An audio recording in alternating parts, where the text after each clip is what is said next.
Caroline, remembered by history as Queen Caroline Matilda of Denmark and Norway, was a girl the world shaped before she ever had a chance to shape herself.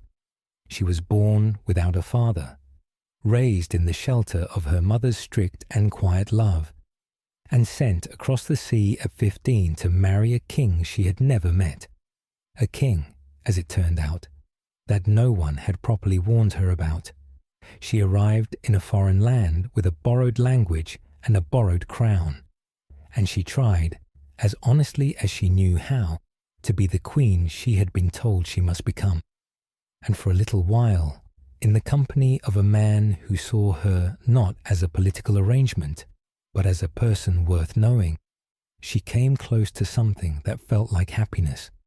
That closeness would cost her everything: her crown, her children, her freedom, and finally, at the age of 23, her life. Tonight, we follow that journey from the very beginning. Good evening, and welcome back to Sleepy Crown Reborn. If you have only just subscribed, welcome to the family. And if you are returning to us again, welcome back home. It is a genuine pleasure to have you here.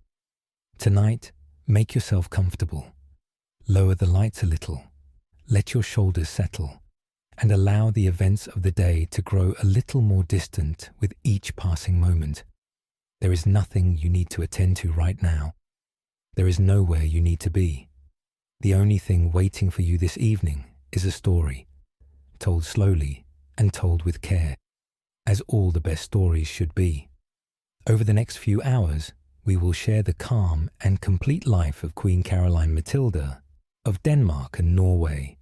She was a young British princess, the youngest child of a father she never knew, raised in the gentle seclusion of her mother's household, and sent at the age of 15 to marry a foreign king, a king who turned out to be one of the most troubled and troubling figures of the 18th century. She found herself alone in a palace that was not hers, in a country whose language she barely spoke, beside a husband who did not want her in the ways that mattered, and in the warmth of the only real companionship that foreign court offered her. She made choices that her enemies were waiting for, and that her world could not forgive. We will move gently through her life, from the quiet seclusion of Leicester House in London, where she spent a childhood of books and harpsichord music and garden walks, to the cold grandeur of Christiansborg Palace in Copenhagen, where she was a queen in title and an exile in everything else, from the strange and brief season of the Hirschholm summer, golden, dangerous, and gone almost before it began, to the long and forested silence of Celle Castle, where she spent her final 3 years far from the children she would never see again, and finally, to a letter written on a deathbed, in words that reached her brother too late to matter, but that have been read and remembered ever since. All of it told slowly, all of it told with care, because that is how we do things here, on Sleepy Crown Reborn. And if you have a moment before you drift off tonight, a gentle like and a quiet comment about what part of Caroline's story stayed with you, help keep these histories coming for everyone in our growing family. There is a particular kind of childhood that belongs to those who arrive in the world already marked by loss, the children who never meet one of their parents, who are handed, before they are old enough to ask a single question, a story about someone they will never know, carry something with them that is genuinely difficult to name. It is not quite grief, because you cannot mourn a person you have never held or heard or sat beside. It is not quite emptiness, because the love that surrounds you is real and warm and fully present. It is something in between those two things perhaps, a shape in the air where a person should have been, a space at the table, a version of your life that might have been different. Caroline Matilda of Great Britain was born into exactly that kind of beginning, and the shadow of it, the absent father, the household turned inward on itself, the childhood spent in a world slightly smaller than the one her name suggested she belonged to, would follow her in ways both obvious and subtle for the rest of her short life. Her father was Frederick Lewis, Prince of Wales, the eldest son of King George II of Great Britain. Frederick was a man of considerable charm and considerable frustration in equal measure, a prince who spent his entire adult life in his father's shadow, waiting for a throne that kept receding before him, never quite arriving at the position of authority and dignity that should by right have been his.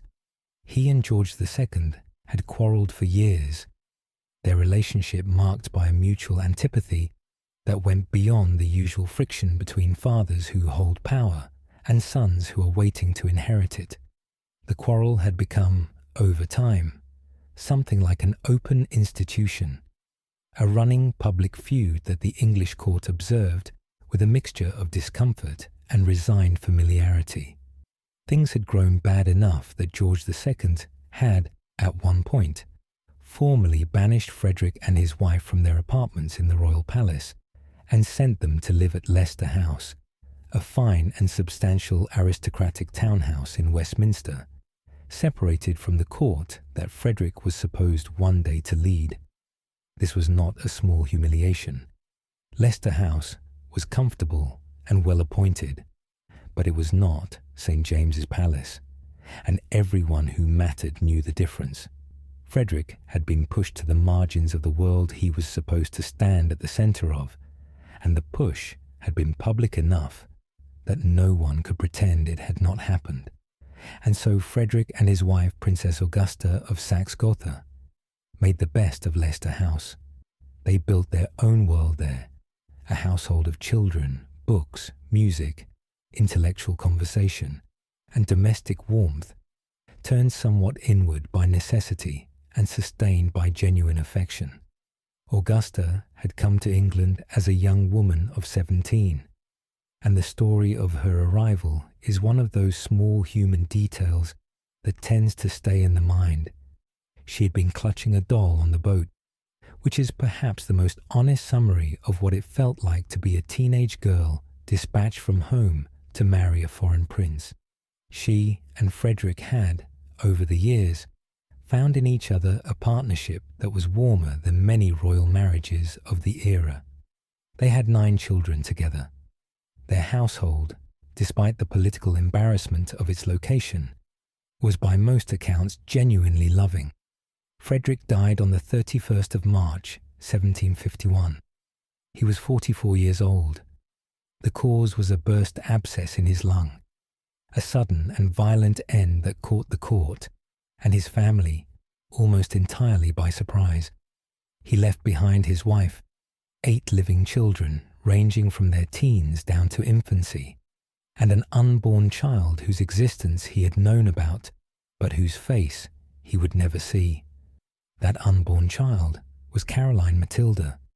She came into the world on the 22nd of July, 1751, at Leicester House, the same house where her mother had wept and her father had died, the same rooms where the family had lived out its years of political exclusion. She was, from the first moment of her life, a posthumous child, a person defined in part by an absence, connected by blood and name to a man who had become, before she could form a single memory, nothing more than a story that other people told. She was given the title Her Royal Highness Princess Caroline Matilda at birth, as the daughter of the Prince of Wales, though by the time she arrived, that title had already passed to her brother George, who was 13 years old, and who would, 9 years later, become King George III of Great Britain. She was christened 10 days after her birth, on the 1st of August, in the same house where she had been born, by the Bishop of Norwich, Thomas Hayter. Her godparents were her brother George, her aunt Princess Caroline, and her sister Augusta. Both of her given names were chosen with intention, Caroline to distinguish her from her paternal aunt of the same name, and Matilda a name that carried its own ancient resonances of English queens and contested inheritances. No one present at the christening could have known quite how much that name would come to mean, or how heavily its echoes would weigh. She was the 9th and final child of Frederick and Augusta. After her birth, there would be no more. Augusta, now a widow at 31 with 9 children to raise, and a court that had always held her at a slight distance, responded to her situation with the same quality of determined self-possession that had characterized her life since she arrived in England at 17 with her doll. She made a deliberate and considered decision about how she would raise her children in the years after Frederick's death. She would keep them close. She would keep them away from the English court, away from its factions and its rivalries and its particular brand of corruption, from the world of people who would use the children's royal blood for their own purposes, rather than nurture them as human beings. She would create within the walls of Leicester House and the gardens of Kew a household that was warm and disciplined and safe. She was aided in this by the counsel of the Earl of Bute, her close friend and political ally, a man whose influence on her eldest son George was, and would remain, a matter of considerable debate among those who watched the court from a distance. But whatever his political influence, the domestic world that Augusta built around her children was by most accounts genuinely remarkable. It was a world of learning and affection, of structured days and evening music, of walks in the garden and lessons in languages, and the careful transmission of the values that Augusta believed a properly formed prince or princess should carry with them. And so Caroline Matilda grew up in a world that was smaller than her title suggested and gentler than her future would prove. Leicester House was, by any ordinary standard, a fine and comfortable home. There were books, enough books to give a curious girl a proper education, if she was inclined toward reading, which Caroline was. There were languages to study, and study them she did, mastering English, French, German, and Italian well enough to speak all 4 with some confidence, which placed her considerably above the median for royal women of her generation. There was music to learn, and Caroline took to it naturally. She played the harpsichord with real grace, and her singing was noted by those who heard her as particularly beautiful, clear and warm in the way that voices sometimes are when the person behind them is genuinely comfortable in their own skin. There were gardens to walk in, and Kew was not far. Her mother had helped to establish the botanical gardens at Kew that would become one of the great scientific and horticultural institutions of Europe, and Caroline grew up with flowers and plants and the unhurried observation of natural things as a constant presence in her life. There were siblings too, older brothers and sisters who indulged the youngest of the family with the particular kind of affectionate patience that tends to develop in large households, where the age gaps are wide enough to make the youngest feel more like a beloved curiosity than a competitor. Caroline was the baby of the family by some years, and she was treated as such, which gave her a warmth and an ease in close relationships that her more formal education in languages and music never quite supplied in equivalent measure. She was described by those who encountered her in childhood and early adolescence as lively, natural, and informal. She had bright blue eyes and clear skin, a pleasant manner that was direct without being impolite, and a preference for the outdoors over the interior of any room that was noted consistently by those who spent time with her.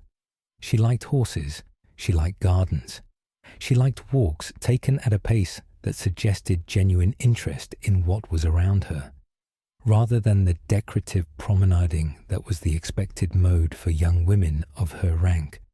She was more comfortable in the company of plants and animals and open sky than in the company of courtiers and their intricate social performances. Someone who knew her in those years recorded a particular remark she made to a Danish ambassador, that she knew plants better than she knew people, and could make greater use of the flowers that nature produced than of those decorating the speeches of courtiers. The remark was offered in a spirit of self-aware humour, but it carried a note of genuine self-knowledge beneath the lightness. Caroline understood herself. She knew what she was suited for and what she was not. She was not well suited to the performance of royalty, not because she lacked intelligence or grace, but because her upbringing had not trained her in the specific art of navigating the kind of institutional hostility that royal courts always contain beneath their golden surfaces. What she lacked, and what, looking back, seems like a significant and perhaps deliberate gap in her preparation, was the hardening that comes from being exposed to danger early enough to develop defences against it. Augusta had protected her children from the English court, and in doing so, had kept them safe from many of the things that courts do to young people who are exposed to them too early. But she had also kept them unprepared for the things that courts do to young people who arrive in them without the necessary armour. Caroline had never learned to be suspicious. She had never learned to navigate factions. She had never been required to perform warmth while feeling coldness, or to manage information as a strategic resource, or to understand that people who smile at a queen are not necessarily kind to her. These were the tools she would need in Denmark. She did not have them. The years at Leicester House and Kew were not unhappy. Those who wrote about them in the decades and centuries afterward used warm and pleasant words, gentle traditions, a comfortable household, the quiet rhythms of a family that had chosen shelter over ambition and found some peace in that choice. Caroline seems to have loved her mother with a real and lasting affection, even as Augusta's discipline was at times constricting for a girl of Caroline's particular temperament. She seems to have adored her older brother George above the others, until the day, some time before her own betrothal was arranged, when she watched him surrender his personal feelings in deference to his mother's wishes and his own sense of dynastic duty, renouncing the woman he genuinely loved for the politically appropriate marriage that everyone around him had decided he must make. George loved Lady Sarah Lennox, deeply, apparently, and with more intensity than most who knew him had expected him capable of. But the Earl of Bute made clear that the match was impossible, and George, who had been formed by a lifetime of learning that duty came before desire, eventually yielded. He married Princess Charlotte of Mecklenburg-Strelitz instead, and remained faithful to her for the rest of his life, and by most accounts found in the marriage something genuine and sustainable, even if it had not been his first choice. Caroline watched all of this and drew her conclusions. She was perhaps 10 or 11 years old when these events unfolded around her, old enough to understand what she was seeing. What she saw was that love, in the world she inhabited, was not a right, but a luxury, something that the machinery of royal obligation could withdraw at any moment and for any reason, without appeal and without consolation. It was an early lesson and a dark one, and she carried it with her. As the youngest daughter of the Dowager Princess of Wales, Caroline's place in the world was both privileged and precarious in the specific way that female royalty in the 18th century always was. She had rank, which meant she was a diplomatic asset. She had health and vitality, which meant she was a potential bearer of heirs. She was old enough to be betrothed, and Protestant, and connected to the houses of Northern Europe in the right ways. In the estimation of the diplomats who made these calculations, she was, in a phrase they would not have used but would have understood, a good match waiting for the right taker. The taker, when he came in the form of a request from the Danish court. It is worth pausing here on the threshold of what is coming to consider the full picture of what Leicester House actually was, not just as a building or a household, but as a kind of world unto itself. The Dowager Princess had made it, in the years after Frederick's death, into something genuinely remarkable, a small court that ran on different values than the large one it had been excluded from. The emphasis there was on learning rather than on display, on conversation rather than ceremony, on the development of character rather than the performance of rank. Augusta believed deeply and consistently that her children should be formed before they were deployed, that they needed roots before they could be safely transplanted. In Caroline's case, those roots went particularly deep. She was the youngest, the most indulged, the one who had grown up entirely within the shelter of this particular household without any memory of a world before it. She had never known her father, but she had grown up surrounded by the warmth that his absence had in some ways intensified. A family that drew closer together because the outside world had pushed it that way. She had 8 older siblings who remembered Frederick, who carried their father's memory as a living thing, and who transferred some of that affection onto the sister who would never know him directly. She was, in all of this, a girl shaped for warmth rather than for danger, for intimacy rather than for strategy, for the kind of human closeness that is possible within a small and trusting circle, and that becomes, outside that circle, a terrible vulnerability. This is the thing about Caroline Matilda that runs through every part of her story, from the first chapter to the last. She was constitutionally unsuited to the world she was sent into. Not because she was foolish. She was not foolish. Not because she lacked courage. She had real courage, as her last years would demonstrate, but because she was, at her core, someone who needed real connection, and who had not been given the tools to survive in an environment where real connection was the most dangerous thing she could offer anyone. In the courts of 18th century Europe, the marriage of a princess was always, at its foundation, a transaction. This is not to say that it was always cold, or always cynical, or that the people involved never found warmth in the arrangements that were made for them. Some did. Some made good lives. Some found, over years of shared existence, something that deserved the name of love, even if it hadn't begun that way. But the primary logic of royal marriage was never personal. It was political, diplomatic, and dynastic, a calculation made in the language of alliances and inheritances, of Protestant succession and Catholic threats, of borders maintained and trade routes secured.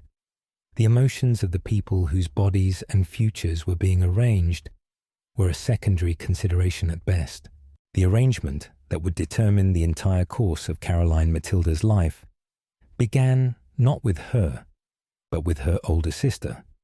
In the early 1760s, the Danish court had begun looking toward the British House of Hanover for a possible bride for the Danish crown prince Christian. The connection between the two dynasties was real and long-standing. They were both Protestant, both Northern European, both navigating the complicated waters of the 18th century's power politics, and both with practical reasons to prefer each other's company to that of the Catholic powers further south and west.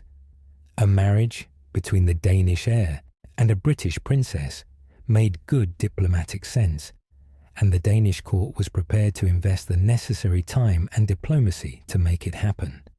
Their first choice was Princess Louisa Anne, Caroline's older sister, the second youngest of the 9 children of Frederick and Augusta.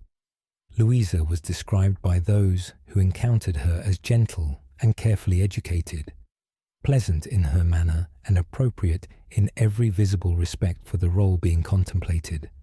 She had the rank that was required, the religion that was required, and the British connections that were required. The Danish court expressed its interest, but when Count von Bothmer, the Danish representative in London, made the necessary inquiries about Louisa's health, what he learned gave him pause. Louisa Anne had never been robust. She had always been delicate, careful with herself in the way that people are when their bodies require it, subject to the kinds of illnesses that came and went more easily for those whose constitutions could not afford to resist them. In a world where the primary duty of a royal wife was to produce living children with reliable frequency, a delicate constitution was considered a serious liability. Bothmer reported his concerns to Copenhagen. Copenhagen reconsidered. The choice then fell, by the logic of substitution, to the next available daughter. Caroline Matilda was perhaps 13 years old when her name entered these deliberations. She was not consulted. She was healthy where Louisa was fragile. She was vigorous and outdoor loving where Louisa was careful. She had good colour and bright eyes and a lively manner that observers described approvingly, and the Danish court decided that she was a satisfactory candidate for the match. The fact that she was younger than Louisa, younger than the original plan had anticipated, was noted, but not considered a disqualifying factor. Girls were often sent to foreign courts at 15. It had always been done. There was no reason to treat the case of Caroline Matilda as requiring any special deliberation. Whether anyone in the room when these decisions were made paused to consider what it was like to be the girl in question, to be perhaps 13 years old, the youngest of 9, the product of a childhood specifically shaped to protect her from exactly the kind of world she was now being sent into, is not recorded. What is recorded is that when the proposal was communicated to her, she wept. She was not eager. She did not want to go. She had not asked to be a queen, and the prospect of leaving her family, her language, her garden at Kew, everything that had been the whole of her world, filled her with a grief that she made no effort to conceal. Augusta sat with her and explained what needed to be explained. This was the duty of royalty. This was what her position required of her. The alliance between Britain and Denmark served the Protestant cause and the stability of Northern Europe. The Danish crown was not a minor thing. It was a real and significant sovereignty, and to be its queen was an honour that other women would have accepted with gratitude, without tears. The argument was not unkind. It was simply not the kind of argument that a 13-year-old girl who loved her horses and her garden had any effective counter to. Augusta had made her own version of this bargain, crossing from Germany to England at 17, to marry a man she had only just met, and she had managed. She expected her daughter to manage as well. George III, Caroline's older brother, now King of Great Britain, had reservations. He was fond of his younger sister in the particular way of older brothers who have watched a sibling grow up from infancy, and she was very young, and the match was being proposed with a speed that gave him less time to consider it than he might have wished. But the Dowager Princess Augusta favoured it, and the strategic logic in its favour was sound. And George, who had already demonstrated his willingness to surrender personal feeling for the requirements of duty, was not well positioned to argue that his sister's personal feeling should override those same requirements. He gave his consent. The betrothal was formally announced on the 10th of January, 1765. In the weeks between the decision and the announcement, in the interval when the diplomatic formalities were being completed and the documents were being drawn up, and the Danish and British courts were exchanging the official correspondence that would make the arrangement binding. What was Caroline Matilda doing? What was her daily life like, in the household at Leicester House, as the future closed around her? She was 13 years old. She was doing the things she had always done, the lessons, the music, the walks in the garden at Kew, the evenings in the family's domestic world. But now there was something different in the texture of those days, a knowledge, already communicated even if not yet formally confirmed, that her time in this household was limited, that the garden at Kew and the rooms at Leicester House and the faces of her siblings and the gentle discipline of her mother were not permanent features of her life, but a preparation for something else, a departure that was coming, that could not be avoided, that had been decided by people other than herself, for reasons that she understood in the abstract, but that gave her no real comfort. She cried. She asked questions that could not be fully answered. She was told things that were true, that Denmark was a significant kingdom, that to be its queen was an honour, and things that were partial truths, that Christian VII was a suitable young man, that the match was well considered, that there was no reason for her to be afraid. She accepted what she was told with the compliance that her upbringing had formed in her, the compliance that was the product of genuine love for her mother and genuine understanding of the duties her position imposed, and she did not continue to resist once the decision was clear. She was a dutiful girl. She had been raised to be dutiful. The lessons had been successfully transmitted. What was not transmitted, because no one thought it necessary or possible, or perhaps even kind, was the specific truth of what awaited her. No one told her in any concrete way what Christian VII was actually like. No one told her about the evenings in the city, about the instability, about the profound difficulty of forming a functional marriage with someone whose capacity for it was already compromised in ways that the most dutiful and warm-hearted young woman could not compensate for. She was sent with the information required to perform the role, and without the information required to understand what performing it would actually cost. The betrothal was formally announced on the 10th of January, 1765. Caroline Matilda was 13 years old, and she was now officially the promised wife of Christian, Crown Prince of Denmark and Norway. Christian was 2 years older than Caroline. Born on the 29th of January, 1749, at Christiansborg Palace in Copenhagen, he was the only surviving son of King Frederick V of Denmark and his first wife, Queen Louise of Great Britain, who had been, as we have noted, the daughter of Caroline's paternal grandfather, King George II, which is to say, Christian was Caroline's first cousin. His mother was her father's sister. The blood connection between them was close, and the dynastic logic of reinforcing it through marriage was, by the standards of the era, entirely unremarkable. What was rather more remarkable, though the Danish court was not advertising it, was the question of Christian's inner life. He was, by the testimony of those who observed him closely during his adolescence, already showing signs of something that went beyond the ordinary difficulties of a young man growing up in a difficult environment. His childhood had been, in ways that would have lasting consequences, genuinely damaging. His mother, Queen Louise, who had been, we remember, a daughter of King George II of Britain, had died before he was 10 years old, worn out by a series of pregnancies, gone before she could be to him the steady maternal presence that Augusta had been for Caroline.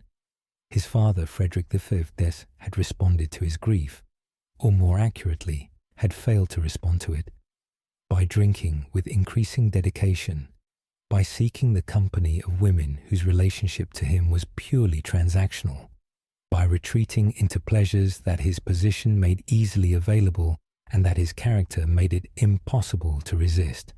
He was not a present father, and his son grew up with servants and courtiers more than with parents.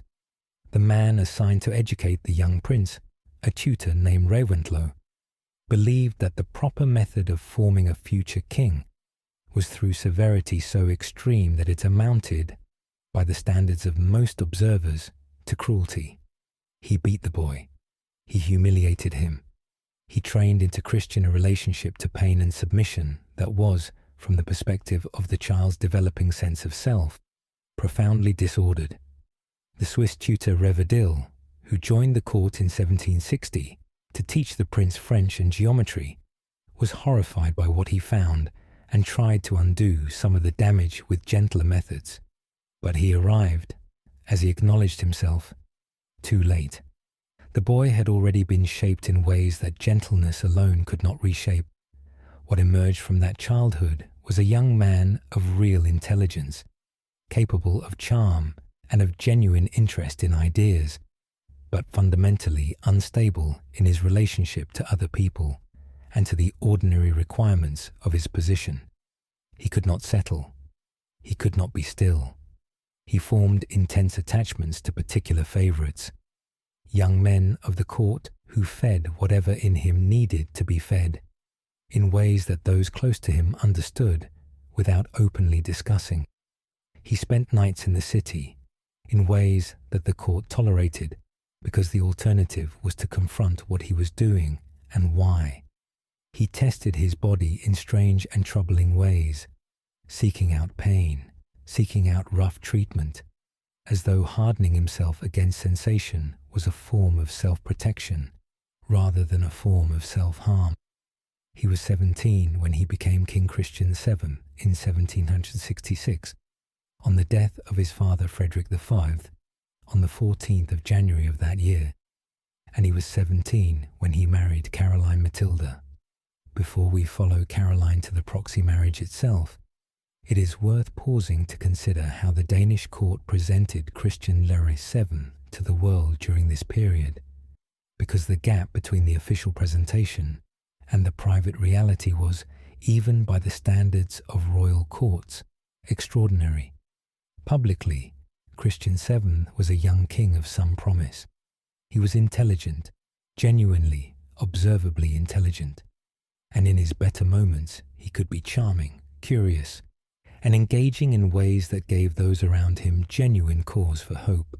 He had been educated, however imperfectly, in the arts and letters that a king was supposed to understand. He spoke several languages. He was interested in theatre and music when he wanted to, and when the particular quality of his mood permitted it, he could sit still long enough to conduct himself with the dignity that his position required. These moments were real. They were simply not reliable, and they were not the whole picture. The private reality was something that only those closest to the court fully understood, and that the court was not, in any official sense, prepared to acknowledge. Christian VII had an inner world that was, by any honest assessment, deeply disordered. The episodes of erratic behaviour, the nights in the city, the brawling, the strange compulsions, were known to his closest advisers and managed with a combination of indulgence and suppression that prevented them from becoming public knowledge in any useful sense. The assessments of his mental state that survive in the historical record were written in the private correspondence of diplomats and courtiers who knew better than to commit such observations to documents that might be officially seen. Caroline Matilda was told none of this before she was married. She was given a portrait. She was given the formal diplomatic assurances that her husband-to-be was a suitable match, and she was sent to meet him. The failure of those who arranged the marriage to prepare her for the reality of what she was walking into is one of the consistent threads running through her story. A failure of care that no one ever formally acknowledged and for which no one was ever held accountable. But before the marriage, there was a proxy ceremony. On the 1st of October, 1766, most sources place it at St. James's Palace in London, though some accounts have cited Carlton House, and the historical record does not entirely resolve the question. Caroline Matilda was formally married by proxy to King Christian VII of Denmark and Norway. She was 15 years old and a queen, and her husband was represented at the ceremony by her brother George, who stood in his place with all the appropriate formality, while the actual king remained hundreds of miles away in Copenhagen. The ceremony was conducted with full legal and ceremonial weight. From that moment forward, In the eyes of church and state, Caroline Matilda was a married woman. The following morning, she left England. The departure was difficult in the way that final departures are always difficult. She said goodbye to her mother, who was calm and dignified in the way that she had always been, even when what she was releasing was her last and youngest child. She said goodbye to her brothers and sisters. She said goodbye to the gardens at Kew, to the rooms at Leicester House, to the whole of the physical world that had been the container of her life. She had with her a retinue of English ladies and attendants, women who had been selected to accompany her on the journey and who would, for a time, be the only familiar faces in her new world. She knew, because she had been told, that even this small comfort would not last long. Danish protocol required that foreign attendants be dismissed at the border and replaced with Danish ones. She was being sent to a country where she would know no one, understand very little, and be given very limited time to adjust before the full expectations of queenship descended upon her. The voyage was uncomfortable. The autumn seas of the North Sea did not cooperate.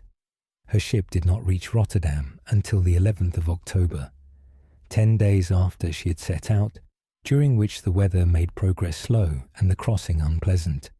From Rotterdam she travelled by Dutch canal vessel to Utrecht, and then overland through the electorate of Hanover, the German territory that was, at that time, part of the British Crown, toward the Danish frontier. The journey was long and tiring and increasingly strange, as the familiar landscape of Britain grew further away with every mile, and the unfamiliar world ahead grew closer. At the Danish border, it happened as she had been told it would. Her English attendants were formally dismissed. They turned back. Danish ladies-in-waiting and courtiers took their places, introducing themselves in a language that Caroline did not yet speak with any fluency. The women who had been with her through the crossing, who had spoken her language and known her habits and understood her moods, they were gone.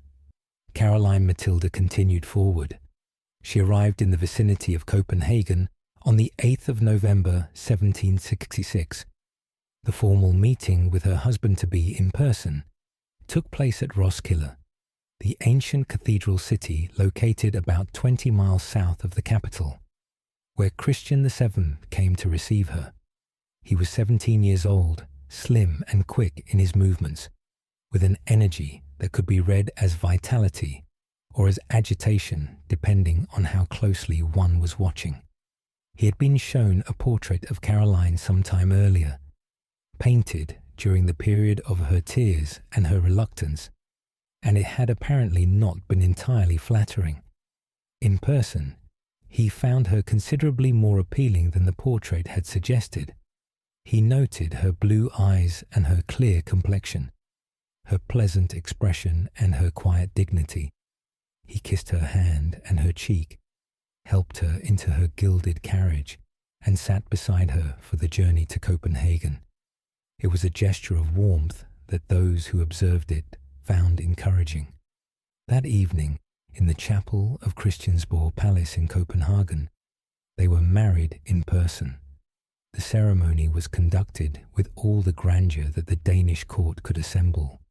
The robes, the regalia, the assembled ranks of clergy and nobility, the weight of a kingdom formally acknowledging the people who stood at its head. Caroline Matilda of Great Britain became Queen of Denmark and Norway. She was 15 years old. She was in a country whose language she barely spoke. She was beside a young man whose interior world she had no way of knowing. And she was, by the dynastic logic of her century, exactly where she was supposed to be. The following spring, on the 1st of May, 1767, they were formally crowned together at Christiansborg. The ceremony was magnificent, the robes and the regalia and the assembled court at its fullest ceremony. Caroline wore the crown of a queen. She was 16 years old. She had been in Denmark for 6 months, and behind the pageantry, almost invisible beneath the weight of gold and ceremony. Something was already going wrong. To understand what that meant, to understand what Caroline Matilda was actually walking into, we need to understand the court of Copenhagen in 1767 and what it was like as an environment for a 16-year-old British princess who had grown up in the contained warmth of Leicester House and who had been given no adequate preparation for what she would find there.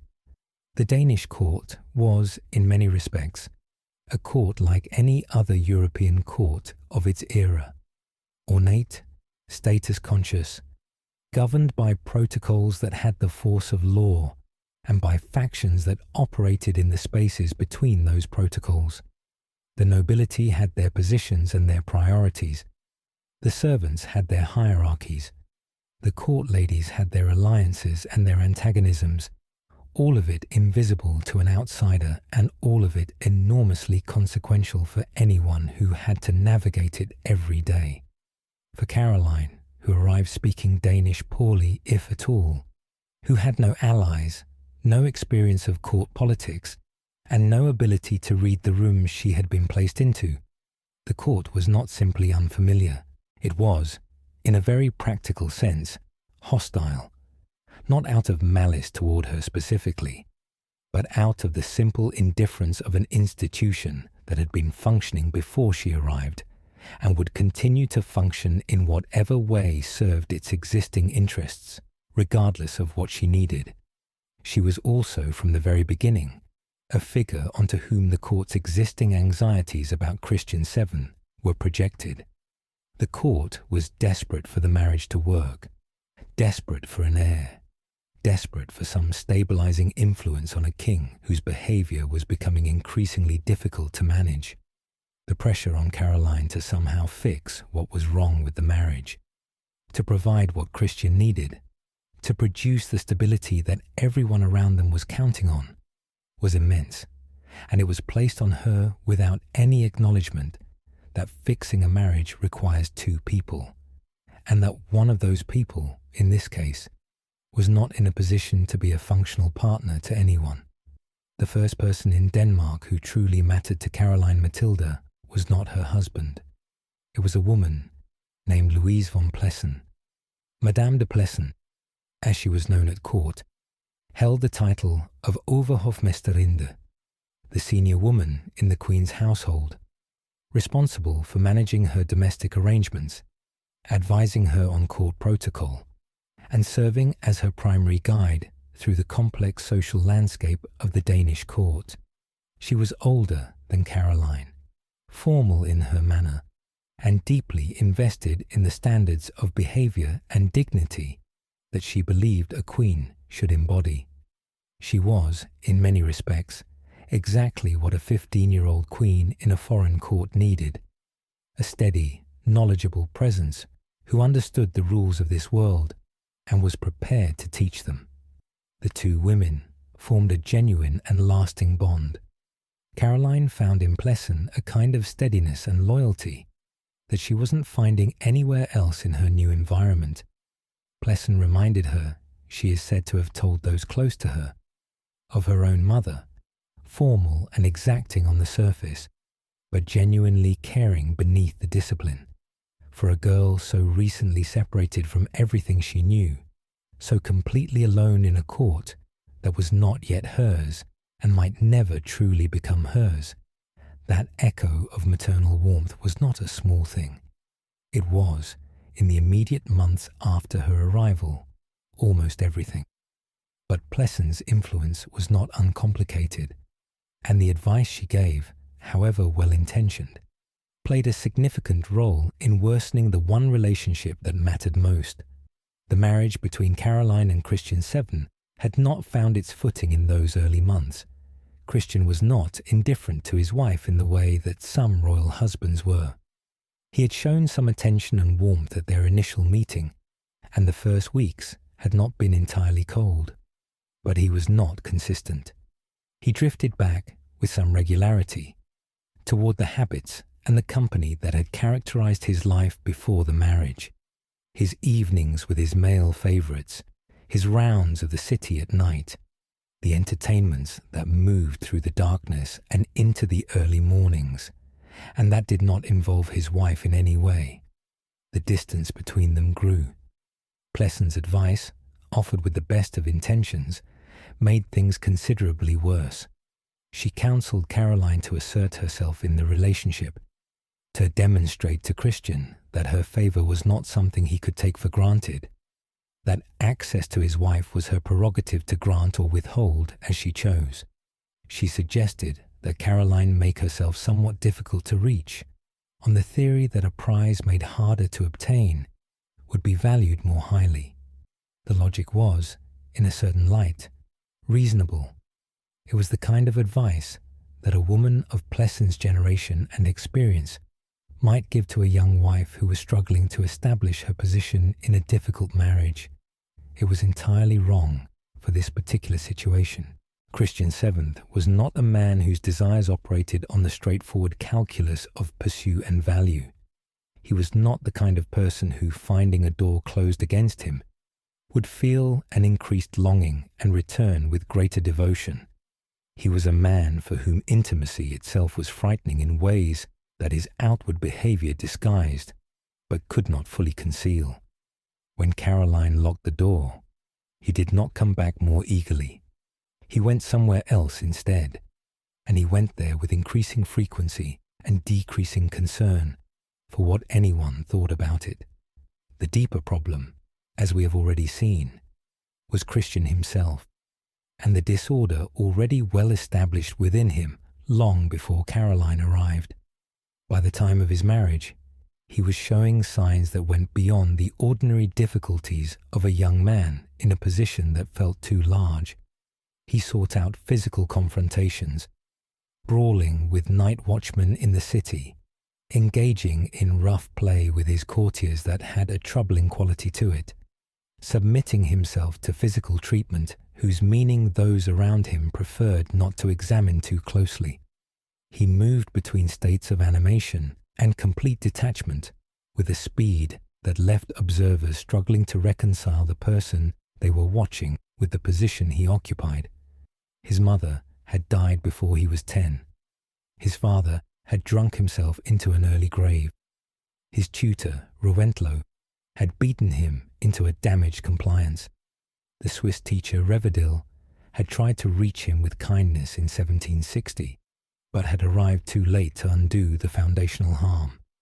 What emerged from that childhood was a king who needed management more than he needed a wife, and Caroline Matilda, 15 years old and alone in a foreign country, could not possibly provide what he needed.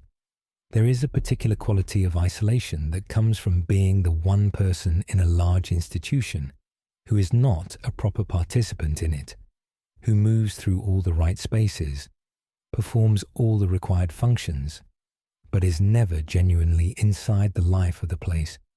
Caroline experienced this at Christiansborg with a particular acuteness, because the institution she was not fully inside was also, nominally, her own household. She was the queen. She was supposed to be at the center of the court's life, its hostess and its exemplar, the person toward whom the ceremonies and the social occasions were in some sense oriented.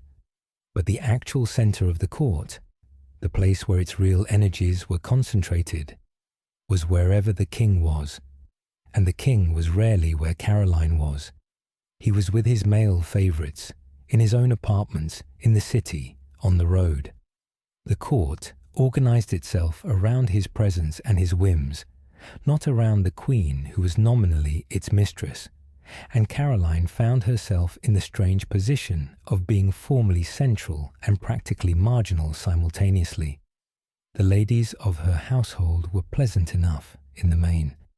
They were not hostile to her in any deliberate sense, but they had their own alliances and their own interests, and those alliances were inevitably shaped by the factional realities of the court at large rather than by any particular loyalty to the woman they served.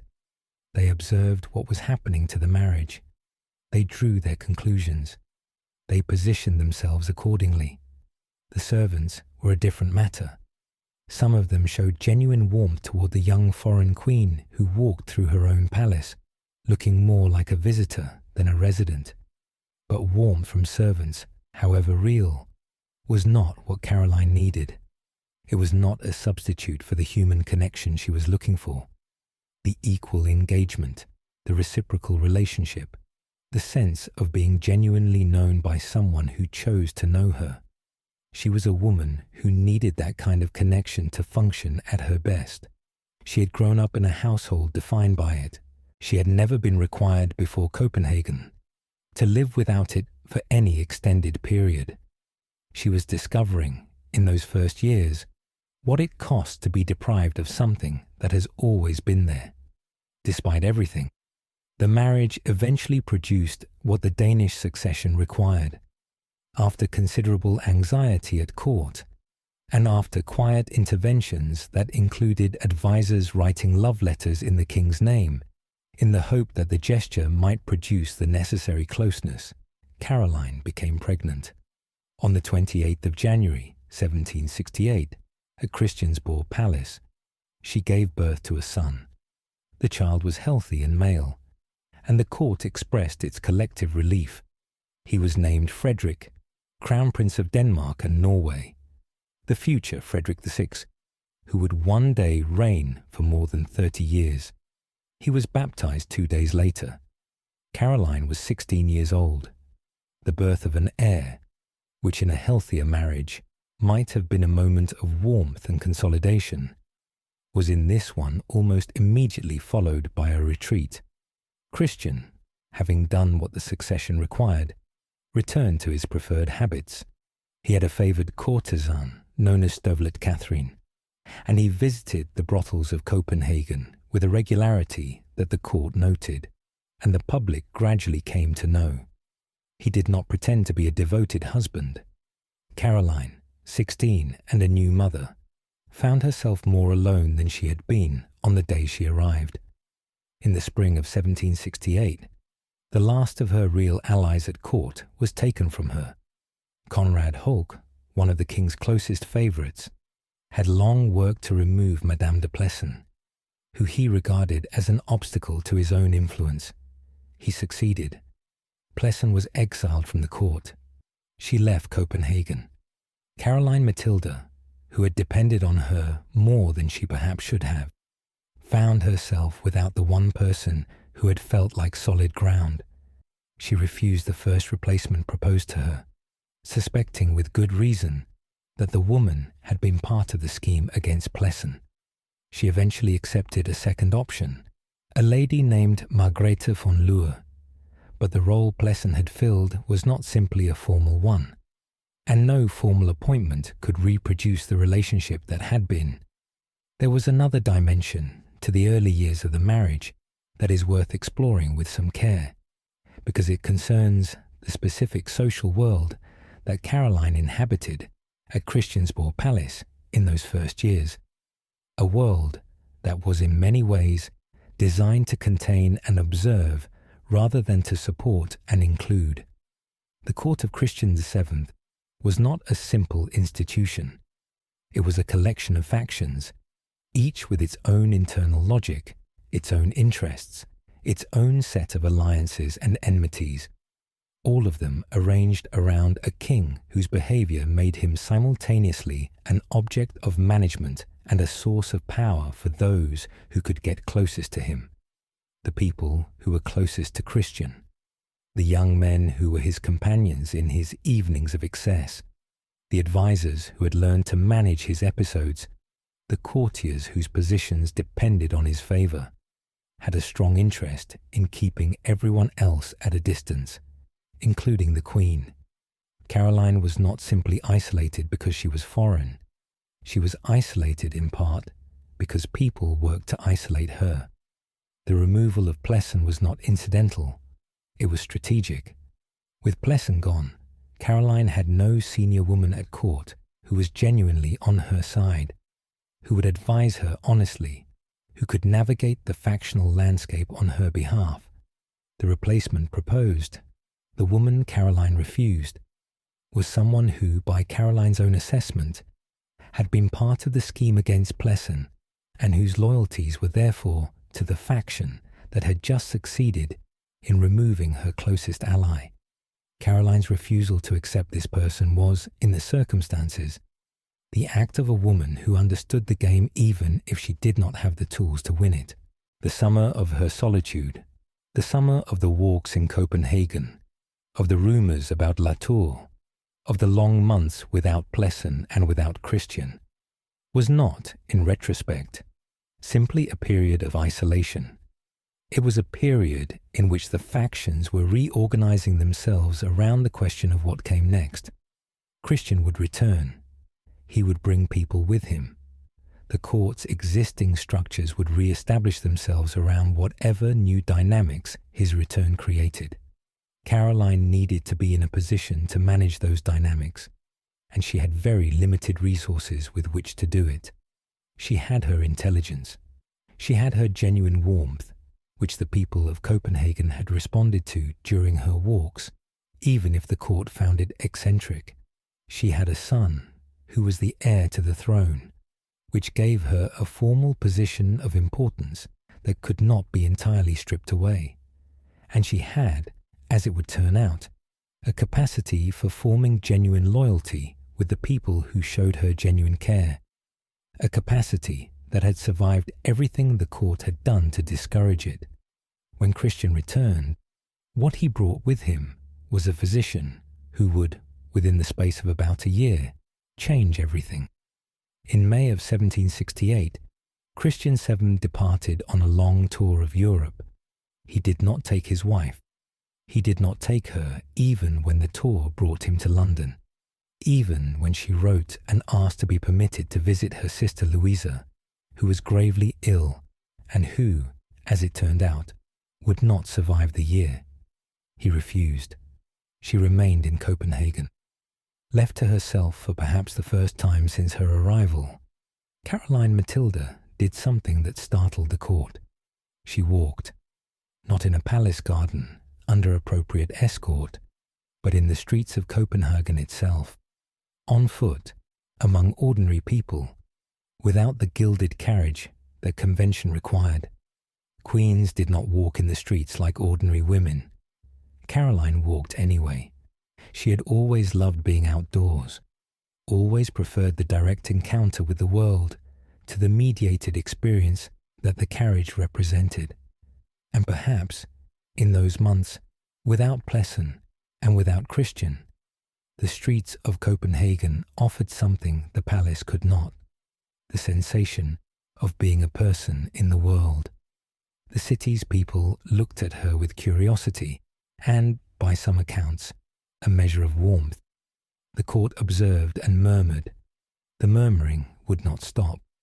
During the months of Christian's absence, rumours circulated about Caroline's behaviour, specifically about an alleged attachment to a French actor named Latour, who performed at the court theatre.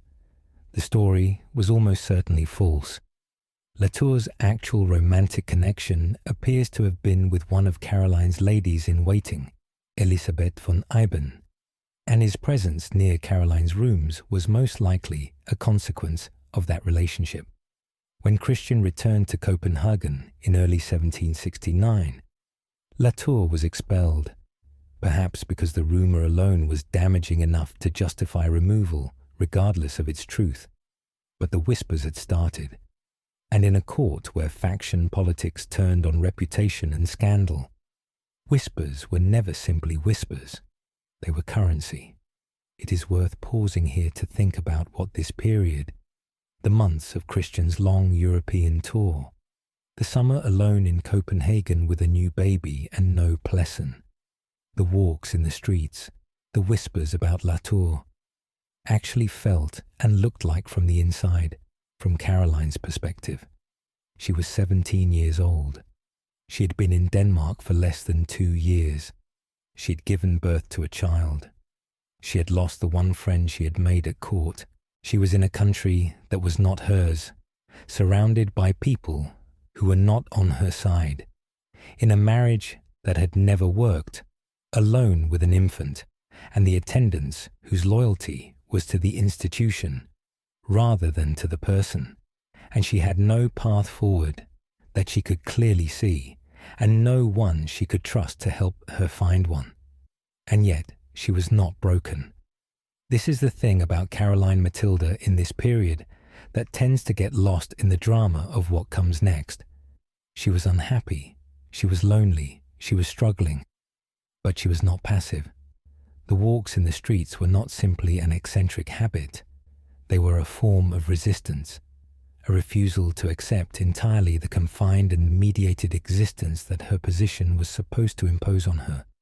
She was finding ways, small but real, to be a person in the world, rather than a function of the palace. She was not yet free, and she would not be truly free for a few more years. But she was reaching towards something, even in those difficult months, and that reaching was its own kind of survival. When Christian returned from his European tour in early January of 1769, everything changed. Christian returned from his European tour in early January of 1769. He brought with him, among other members of his entourage, a German physician he had encountered in Altona, a man named Johann Friedrich Struensee. The story of Caroline Matilda was about to enter an entirely different chapter. Before we can follow Caroline into the remarkable and dangerous years ahead, we need to sit for a moment with the reality of what her life had actually been in the years since her arrival in Denmark. She had come to Copenhagen at 15 as a bride, and she was now approaching 18 as a mother and a nominal queen. But the interval had not been kind to her in the ways that mattered most. The marriage that was supposed to give her position and purpose had never truly functioned as a marriage in any emotional sense. The husband, who was supposed to be her partner in ruling, had been, from the beginning, somewhere else entirely, present in the palace but absent from the reality of her life, engaged in habits and attachments that had nothing to do with her and that she was expected to endure without complaint. The son she had borne was in the care of nurses and attendants, because Danish queens of the period were not expected to be the hands-on mothers that Caroline, raised in a household of active maternal warmth, might have wished to be. She had no pleasant. She had no friends from home. She had attendants whose loyalty was to their positions rather than to her. She had a court that found her informality eccentric, her foreign manners faintly amusing, and her loneliness none of its particular concern. She was 17, then 18, in a palace that was not hers, in a country that had not chosen her, beside a king who did not want her in the way she needed to be wanted. And yet, despite all of this, Caroline Matilda in these years was not simply suffering. She was also, in whatever space she could find, still alive. She pushed at the edges of her circumstances. The walking in the streets was one such push, modest in practical terms, but significant as a declaration of self. She read. She played her harpsichord and sang. She spent time in the open air whenever it was available to her. She had not given up on the idea that her life could hold something worth holding. It was into this particular combination of loneliness and resilience that the royal physician arrived. But first, let us stay with Caroline for a moment longer in that difficult interlude, because the years between Plessen's exile and Struensee's arrival represent something important about who she was and how she bore what she had been given. She was, in those months, a young woman living with a failure that she had not caused and could not resolve. The marriage had failed, not because she had not tried, not because she lacked good qualities or good intentions, but because she had been placed beside a man whose capacity for the marriage she needed was simply not available. Christian was not cruel to her in any direct or deliberate sense. He was indifferent in a way that was, in its own fashion, equally damaging. The indifference that comes not from hostility but from a fundamental inability to be present in the relationship in any way that she could feel or use. and the court watched this failure and drew its conclusions. And the conclusions it drew were almost entirely about Caroline rather than about Christian. It was she who was found wanting. Too informal, too foreign, too unconventional in her habits, too obviously unhappy in ways that made the court uncomfortable. Christian's behavior, however extreme, was managed as the behavior of a king whose condition required management. Caroline's unhappiness was treated as a problem she was creating for everyone else. She was not yet 20. She had done nothing wrong. She was profoundly alone, in a country that had taken from her every person who had given her warmth, and she was expected to perform the role of Queen of Denmark and Norway, as though none of this were happening. She performed it, not perfectly, and not always in the ways the court expected, but she performed it with a persistence that, in retrospect, commands respect. Johann Friedrich Struensee was born on the 5th of August 1737 in the city of Halle, in the Kingdom of Prussia. He was the son of a Lutheran clergyman, a background that gave him a certain moral seriousness, a formed set of values about what the world should look like and how human beings should be treated, even as his adult intellectual life moved toward the secular rationalism of the Enlightenment. He had studied medicine at the University of Halle and then practiced as a town physician in Altona, a port city that was at that time technically within the Danish crown's territories, just across the border from Hamburg. He was 31 years old when Christian VII's European tour passed through Altona, and he was brought to the court's attention through connections among the Danish courtiers travelling with the king. Christian's mental instability had been a persistent problem for those responsible for his care. When Struensee was presented as someone with a particular skill in managing difficult patients, the court was interested. He was invited to join the royal party. He came. He was, by the accounts of those who met him, tall and physically commanding, the kind of presence that a room notices when it enters. He had the calm that comes in some physicians from having spent years with people in distress and having learned to be steady in the presence of urgency. He was well read across a wide range of subjects, comfortable with ideas, and he had the specific quality that those in proximity to unstable or frightened people most value. He did not panic. He did not flinch. He responded to Christian's episodes with a patient steadiness that Christian came, in time, to depend upon. He prescribed exercise, fresh air, reduced drinking, a more ordered routine, and he enforced these prescriptions with a persistent and gentle authority that no one else had managed to maintain. Under Struensee's care, Christian's most extreme behaviours became somewhat less extreme, his more alarming episodes somewhat less frequent. He had, moreover, a quality that those in proximity to Christian VII found genuinely remarkable. He could manage the king in ways that no one else had managed. This was not simply a matter of medical expertise, though that was part of it. It was a matter of personal quality, of a particular kind of steady, unfrightened patience that Christian responded to in ways he did not respond to the management strategies of his courtiers and advisors.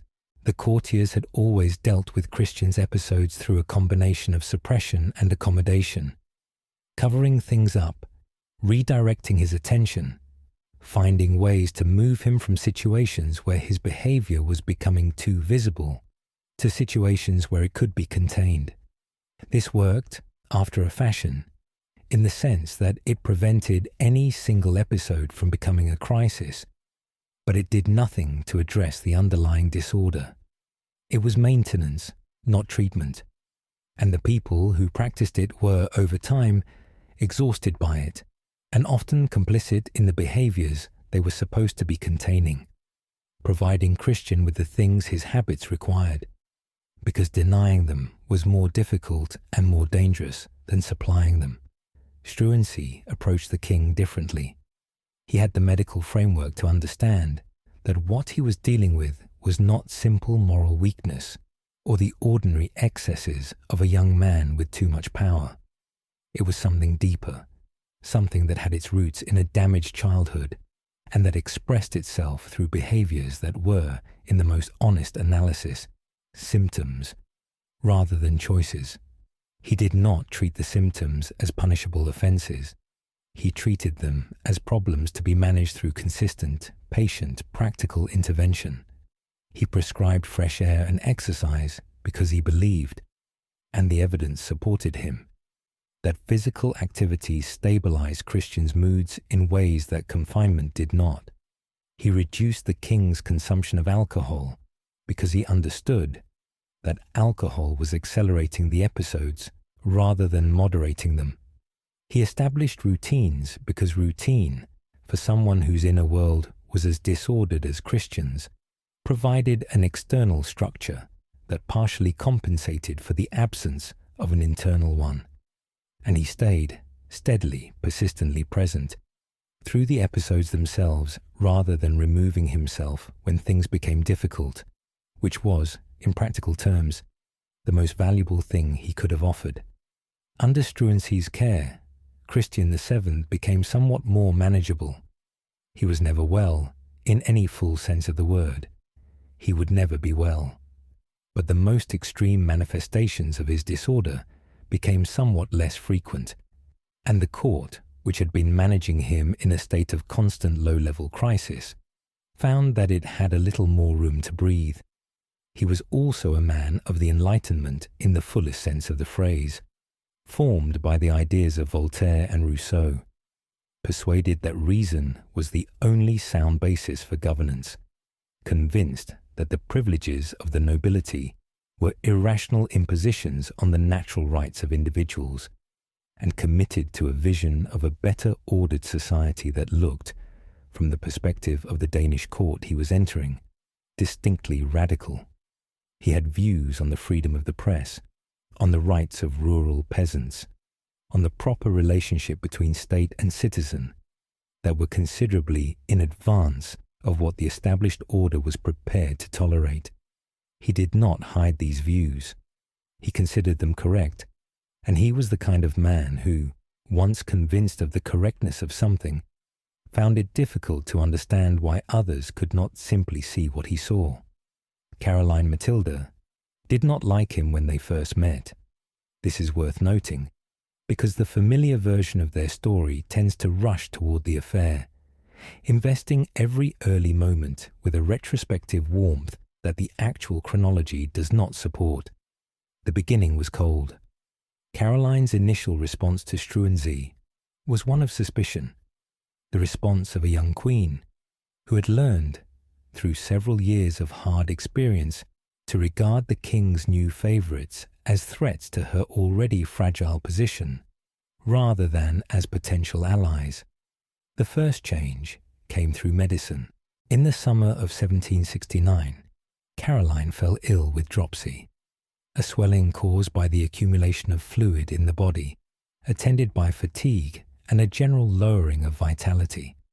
At the insistence of Christian VII, she agreed to be examined by Struensee. He was thorough and attentive. His diagnosis was, for the standards of his time, genuinely perceptive. He concluded that Caroline's physical symptoms were rooted in something deeper, a melancholia produced by her circumstances, by the sustained isolation and the absence of meaningful human connection that had characterized her years in Copenhagen. His prescription was correspondingly unusual. Entertainment, exercise, fresh air, engagement with the world, rather than continued withdrawal from it. She followed the prescription. She improved. The swelling eased, the fatigue lifted, and her spirits recovered. And in the process of that recovery, she began to look at the man who had helped bring it about with different eyes than those she had initially turned on him. The second critical moment came with her son. Copenhagen, in 1769, was threatened by an outbreak of smallpox, a disease whose capacity for killing children was well established. Crown Prince Frederick was a toddler, vulnerable, and the danger was real. Struensee vaccinated the boy, a procedure still considered bold, even controversial in some quarters at that time. The vaccination held, the Crown Prince remained healthy, and Caroline Matilda, watching the man who had protected both her health and her son's, found her residual coolness dissolving into something that could no longer accurately be called suspicion. In July of 1769, Christian VII arranged a 3-day celebration for Caroline's birthday, the 22nd of July, with more attention and ceremony than he had shown her in years. Those who observed the occasion understood immediately that Struensee had been behind the gesture. The king had been prompted and gently guided by his physician into performing an act of husbandly attention that he would not, left to himself, have thought to perform. Caroline knew. She understood perfectly well who had arranged the celebration, and rather than feeling diminished by the management, she found herself grateful for it, grateful to the man who had thought it worth doing. Struensee was given his own rooms at Christiansborg Palace in January of 1770. He was now a permanent resident of the royal household, present at all hours, accessible in a way that no one had previously been in Caroline's life in Copenhagen. And by the spring of 1770, what had begun as coldness and had moved through recovery and gratitude and the slow accumulation of genuine regard had become something else entirely. The relationship that developed between Caroline Matilda and Johann Friedrich Struensee had begun, as we have said, by the spring of 1770. He was 32, she was 18. The King of Denmark, in whose name they moved through the palace and in whose household they both resided, was somewhere in the same building, attended by his own disorder, largely unaware of what was developing between the two people closest to him. The historical record does not preserve the specific moment when the relationship crossed from friendship into something more. What we have instead is the cumulative evidence of changed behavior, the way both of them moved through their lives differently in the months that followed, the growing closeness that the court observed and interpreted, and the confessions eventually extracted under circumstances that were anything but voluntary, which confirmed what the court had already decided to believe. What is clear from all of it is that Struensee offered Caroline something she had not had since she was forced to leave England, the experience of being genuinely seen. He talked with her. He treated her ideas as worthy of consideration. He involved her in conversations about the state of Denmark and the reforms he believed it needed, bringing her into discussions about policy and governance that the court would never have included her in under ordinary circumstances. He treated her as a mind worth engaging, and a person whose opinions carried weight. For a young woman who had been raised in a household where education and conversation were valued, and who had spent the past 4 years excluded from any meaningful participation in the life of the court she nominally co-headed. This was not a small thing. It was a revelation. She, for her part, gave him proximity to royal authority. Without Caroline's trust and visible confidence in him, Struensee's access to Christian VII would have been more constrained and his influence more easily challenged. Through her position as queen, Caroline made Struensee's rise possible in ways that went beyond simple goodwill. They were useful to each other, and they were, it seems, beyond utility, genuinely connected in ways that the surviving documents suggest were real. There is a question that historians have debated with genuine energy in the years since Caroline Matilda's story became a matter of proper scholarly attention. What exactly was the nature of what existed between her and Struensee? Was it a deep and genuine love, the kind that the 2012 film A Royal Affair portrays, sweeping and romantic and doomed? Was it a calculated alliance dressed in emotional language, a mutual exploitation that served both of their ambitions?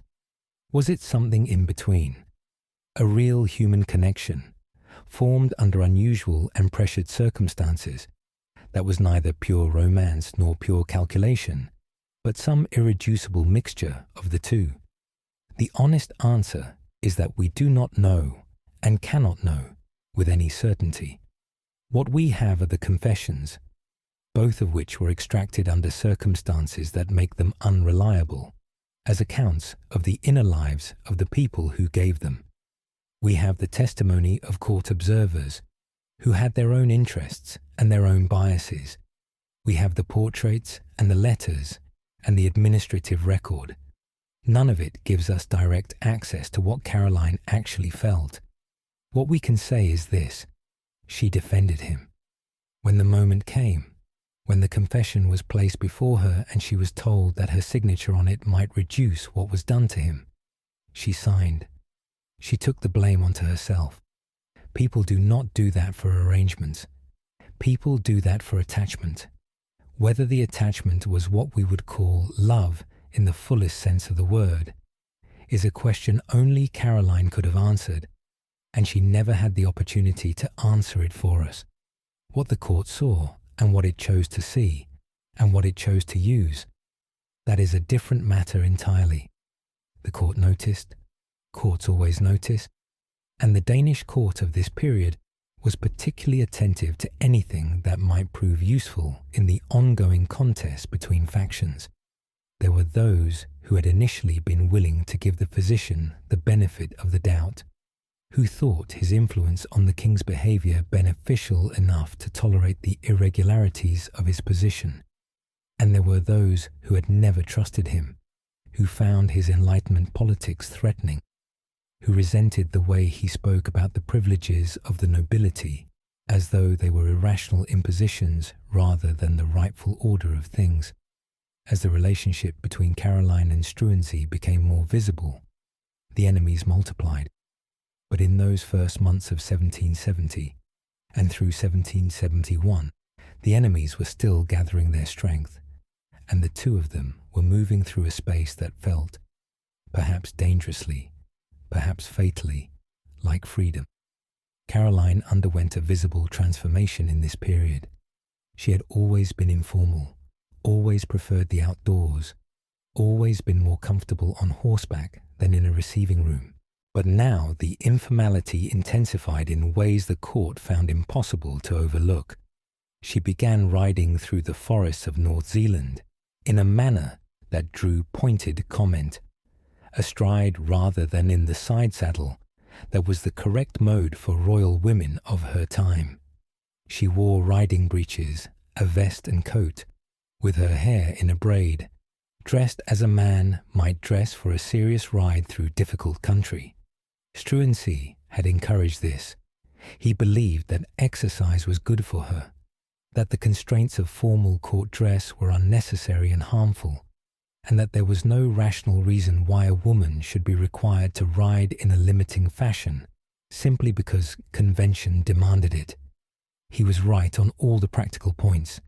He was insufficiently attentive to what it would look like in a court already assembling a case against them.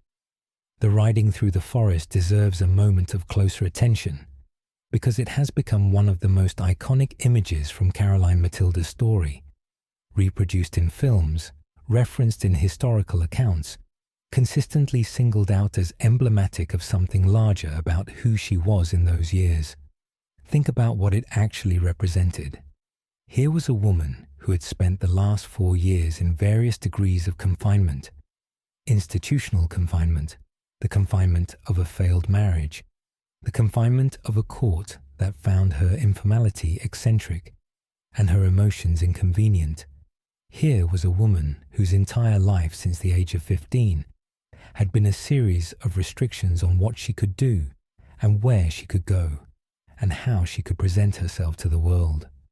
The Danish court had been particularly invested in the management of her public image. She was supposed to move by carriage, to maintain the physical distance from ordinary life that royalty required. to embody the formal dignity of a queen in everything she did. And instead, she was in the forest, astride a horse, dressed in breeches, her hair down, galloping through the morning light of North Zealand at a speed and in a style that made no concession to the expectations of her position. It was not a political act in any deliberate sense. It was something more fundamental than that. It was a woman being physically free in her body for the first time in years, moving through the world on her own terms rather than on the terms the court had assigned her, taking up space in a way that was defined by her own pleasure rather than by institutional requirements. The court saw it as scandalous. The court was, in one sense, right. It was a violation of what was expected. But what it was violating was not a moral principle. It was a convention.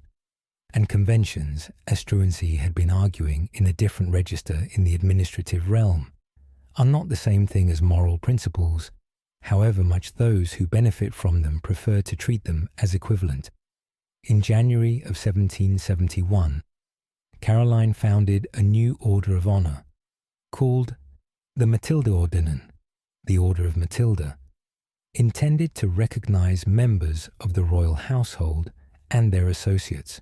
It was a gesture of institutional self-expression, a marking of herself on the formal landscape of the kingdom that went beyond simply occupying the Queen's role. In June of 1771, the court moved to Hirschholm Palace, a royal residence on an island in a lake north of Copenhagen, surrounded by parkland and forest. The summer that unfolded there has a name in Danish historiography, the Hirschholm summer. It is worth spending a moment with what that name actually evokes, what the summer at Hirschholm actually felt like for the people who lived it, because it is the closest Caroline Matilda ever came to a life that was genuinely her own. Hirschholm Palace sat on an island in the middle of a lake, connected to the mainland by a bridge, surrounded by the quiet of a North Zealand summer, the long Scandinavian evenings, the silver light that lasted until 10 or 11 at night, the forests of oak and beech that gave the landscape a particular quality of enclosure and peace. The air was different from Copenhagen. The pace was different. The formality of the city court, the rigid timetable of the palace's official life, the constant presence of faction and observation and management, all of it was somewhat suspended in the country residence, replaced by something looser and more human. Struensee had arranged the move partly for medical reasons. He genuinely believed that the outdoor environment and the less rigid structure of a country residence would be beneficial for everyone, Christian included, and partly, one suspects, because Hirschholm offered both him and Caroline a kind of life that was simply not available at Christiansborg. At Christiansborg, everything they did was watched, interpreted, and stored by people whose interest in the watching was never simply neutral. At Hirschholm, they were still watched. Courts are always watched, but the watching had a slightly different quality, less formal, and therefore, paradoxically, less dangerous. They rode together through the forests. They ate informally. The portraits that were painted of Caroline that summer, most notably the oil painting by Peter Ols that shows her in a garden with her small son Frederick, capture something in her face and her posture that the formal court portraits from earlier years do not, a quality of ease, of presence, of being genuinely in the moment rather than performing a role. She looks, in those portraits, like herself, whatever herself means for a woman who had spent most of her adult life being shaped by institutions that had their own ideas about who she should be. The Hirschholm summer had allowed something real and characteristic to come to the surface. For one summer, in the company of the man who saw her most clearly, in a landscape that suited her temperament, she had something that resembled the life she might have had if the world had been arranged differently. It is remembered as the high point of what Caroline had been reaching toward since her arrival in Denmark. She was painted there with her young son in the style of natural country life, informal, affectionate, more human than formal royal portraiture usually managed. She was planning a new summer villa at Frydenlund in Vedbæk, a project that suggested a woman who had begun to inhabit her circumstances with something more than resigned endurance. She was, those who were present reported, happy in a way she had not been before. On the 7th of July 1771, during that Hirschholm summer, she gave birth to a daughter. The child was named Louise Augusta. Christian VII acknowledged her officially as his own, as was required, and as he duly provided. But the court's private assessment was stated in the nickname that attached itself to the infant almost immediately. She was called, in whispers and knowing looks, La Petite Struensee. No formal accusation was ever made. During the divorce proceedings that would follow, Struensee had given what were described as satisfactory answers about the circumstances of the birth, and the matter was officially closed. But it was not truly closed. It would be used in the months ahead, against both of them. The love affair was, from Caroline's perspective, the centre of the story. But what was happening in the councils and ministries of the Danish state during these years was, in some ways, just as remarkable, and just as consequential. Struensee was governing. As Christian VII's ability to perform the duties of kingship had deteriorated, as his episodes had grown more frequent, his capacity for sustained attention more limited, the space that a functioning king would have occupied had been steadily filled by the man closest to him. Struensee did not seize power in any single dramatic moment. He accumulated it gradually and by degrees through the management of Christian's public appearances, the shaping of his pronouncements, the guidance of his responses to the petitions and decisions that arrived at the royal desk each day. By the time those around him understood fully what had happened, the practical authority of the Danish state was concentrated in the hands of a German physician who had arrived in Copenhagen less than 2 years before. In 1770, Struensee moved directly against the institutional structures of Danish governance. He abolished the Council of State, the body of advisers that had, under previous kings, provided a collective check on royal power and distributed authority among the established noble families. He abolished it by royal decree with Christian's signature, and in its absence the authority that had previously been shared was now effectively his alone. He also abolished the office of Stadtholder of Norway in the same period. In June of 1771, the king formally named Struensee his Privy Cabinet Minister, giving him explicit legal authority to issue orders in the king's name without prior royal approval for each individual act. In July of that same year, he was created a count, an elevation of his social rank that gave him, at least formally, the standing that his opponents had previously used against him as a man of bourgeois background. He was now, in all practical terms, the most powerful person in Denmark and Norway, and he used that power with a speed and an energy that was, depending on one's perspective, either visionary or reckless, and was perhaps both simultaneously. Between 1770 and 1772, Struensee issued more than 1,000 cabinet orders. Some accounts place the figure considerably higher when the full scope of the reform period is measured. The orders touched almost every aspect of Danish life, with the systematic thoroughness of a man who had been thinking about what a well-ordered state should look like for years before he had the chance to act on it. Freedom of the press was established, a change that was, in the context of an absolute monarchy, genuinely radical. The system of peasant labour service, which tied rural workers to noble estates in conditions that were barely distinguishable from serfdom, was reformed in ways that gave peasants meaningful protections against arbitrary exploitation. The judiciary was restructured toward greater uniformity and fairness. Copenhagen's municipal government was reorganized along more rational lines. Torture was abolished as a legal tool of interrogation.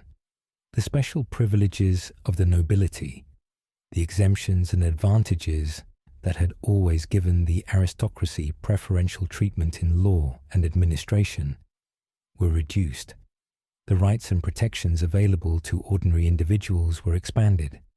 It is worth pausing here to consider what these reforms actually meant to the people whose lives they affected, because Struensee's program, for all the political controversy it generated, was not simply an abstract experiment in Enlightenment governance. It was a series of concrete changes that touched real lives in real ways. The abolition of torture as a legal instrument of interrogation was, by itself, a genuine humanitarian achievement. That such a change was possible in Denmark in 1771, and that it was implemented not gradually, not with extensive parliamentary debate, but by a single administrative order, was remarkable by any standard. The freedom of the press, similarly, had immediate and practical consequences. Danish citizens could, for the first time in a functioning absolute monarchy, express opinions about their government in print without automatic legal peril. The reforms to the system of peasant labour service, the requirement that rural workers perform unpaid work on the noble estates to which they were effectively bound, touched the daily lives of a significant portion of the Danish population, reducing the hours and conditions of that service in ways that gave peasants a measure of practical autonomy they had not previously had.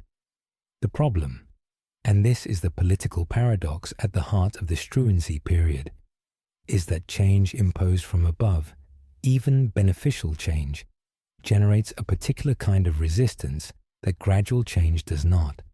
When the person imposing the change is a foreign physician who speaks Danish imperfectly, who shows no particular respect for Danish cultural sensibilities, and whose relationship to the king's wife is an open secret that makes the entire court feel implicated in its own humiliation, the resistance becomes something more than political. It becomes personal, and personal resistance is harder to manage than political resistance, because it does not respond to rational argument in the same way. Struensee made enemies of almost everyone. The nobility lost privileges, the church lost authority, the bureaucratic establishment lost positions.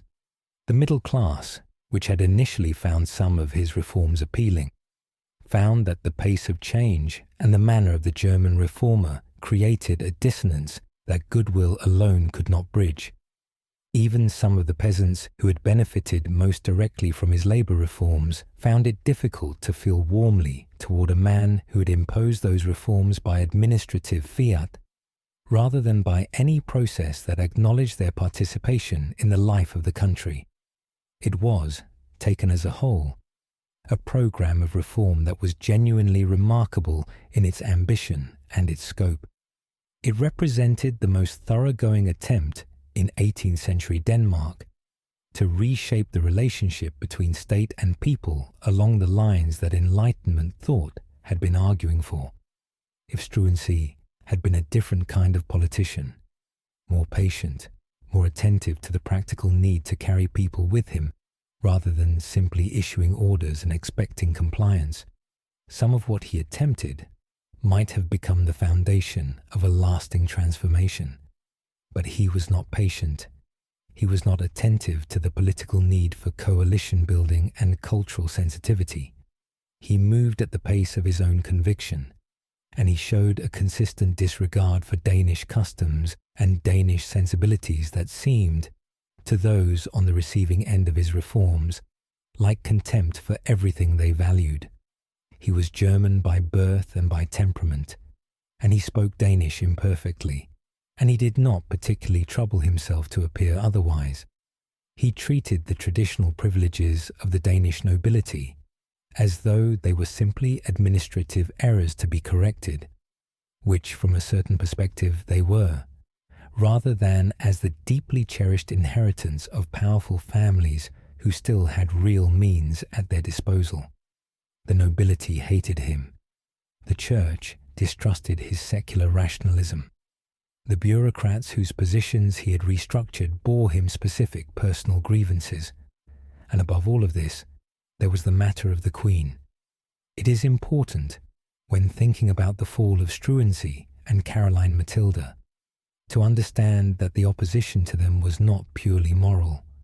It was not simply a court outraged by adultery and impropriety, though that was the language in which the opposition expressed itself, because that was the language that was legally and socially effective. The real objections were political and personal. The nobility had been stripped of privileges they considered their birthright. The bureaucrats had been removed from positions they considered their property. The church had been subordinated to the rational administration of a state that treated religious institutions as instruments of civic order rather than as authorities in their own right. These were people with real power and real grievances, and they had been looking for the right moment and the right mechanism to act on those grievances for some time. The affair provided both the moment and the mechanism. It provided a charge, lèse-majesté, the violation of royal dignity, that was serious enough to justify extreme measures, and that had the additional advantage of being emotionally compelling in a way that a dry argument about administrative reform could never be. It provided a narrative that the court and the public could understand and judge without needing to understand anything about the politics of the reform period.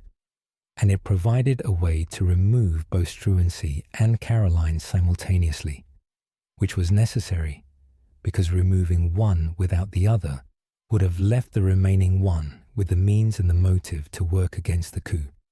The enemies were ready. The moment was chosen. The mechanism was a ball. The court did not separate, in any clean way, its objection to Struensee's politics from its objection to his personal relationship with Caroline Matilda. The two things were wound together in the moral accounting building against them both. A reformer whose affair with the Queen was visible enough that the court was privately naming his probable daughter, whose open relationship with the woman supposed to be the king's wife made the king look like a fool, was a vulnerability of the first order, and Struensee's enemies understood exactly how to use it. Those enemies had a leader. Juliana Maria of Brunswick-Wolfenbüttel was the Dowager Queen, Christian VII's stepmother, the second wife of the late Frederick V, and the mother of hereditary Prince Frederick, Christian's half-brother. She was a woman of real intelligence and real patience, watching the deterioration of the court that had been her home with the attentiveness of someone who had a great deal at stake. Her son stood to benefit enormously if the existing order were changed. The Crown Prince Frederick, Caroline's son, was the legitimate heir, but if the regency were managed in the right way, then the position of her own son changed significantly. She was not, by all accounts, the primary initiator of the conspiracy. That credit goes more to Count Jacques Karl Rantzau, a former supporter of Struensee, who had grown disenchanted with him over political disagreements and who had decided that the most effective way to address those disagreements was to remove Struensee entirely. Rantzau came to Juliana Maria with information, substantially fabricated by all historical indications, that Struensee and Caroline intended to imprison the king and declare Caroline regent in his place. The accusation was almost certainly false. Christian VII was far more useful to them as a figurehead than he would have been as a captive. But Rantzau needed something to offer Juliana Maria, and she needed something to justify action. Caroline herself, by the end of 1771, had begun to sense the danger. She told those close to her that she suspected a plot was forming. She was right. She simply had no way to prevent it. The court returned to Copenhagen from its summer and autumn residences on the 8th of January, 1772. Less than 10 days later, everything ended. The 17th of January, 1772, began with a ball, but the night had been building towards something for weeks, months, really, and those who understood what was happening had been watching the pressure accumulate with the particular attention of people who knew an ending was coming and were waiting to see exactly when it would arrive.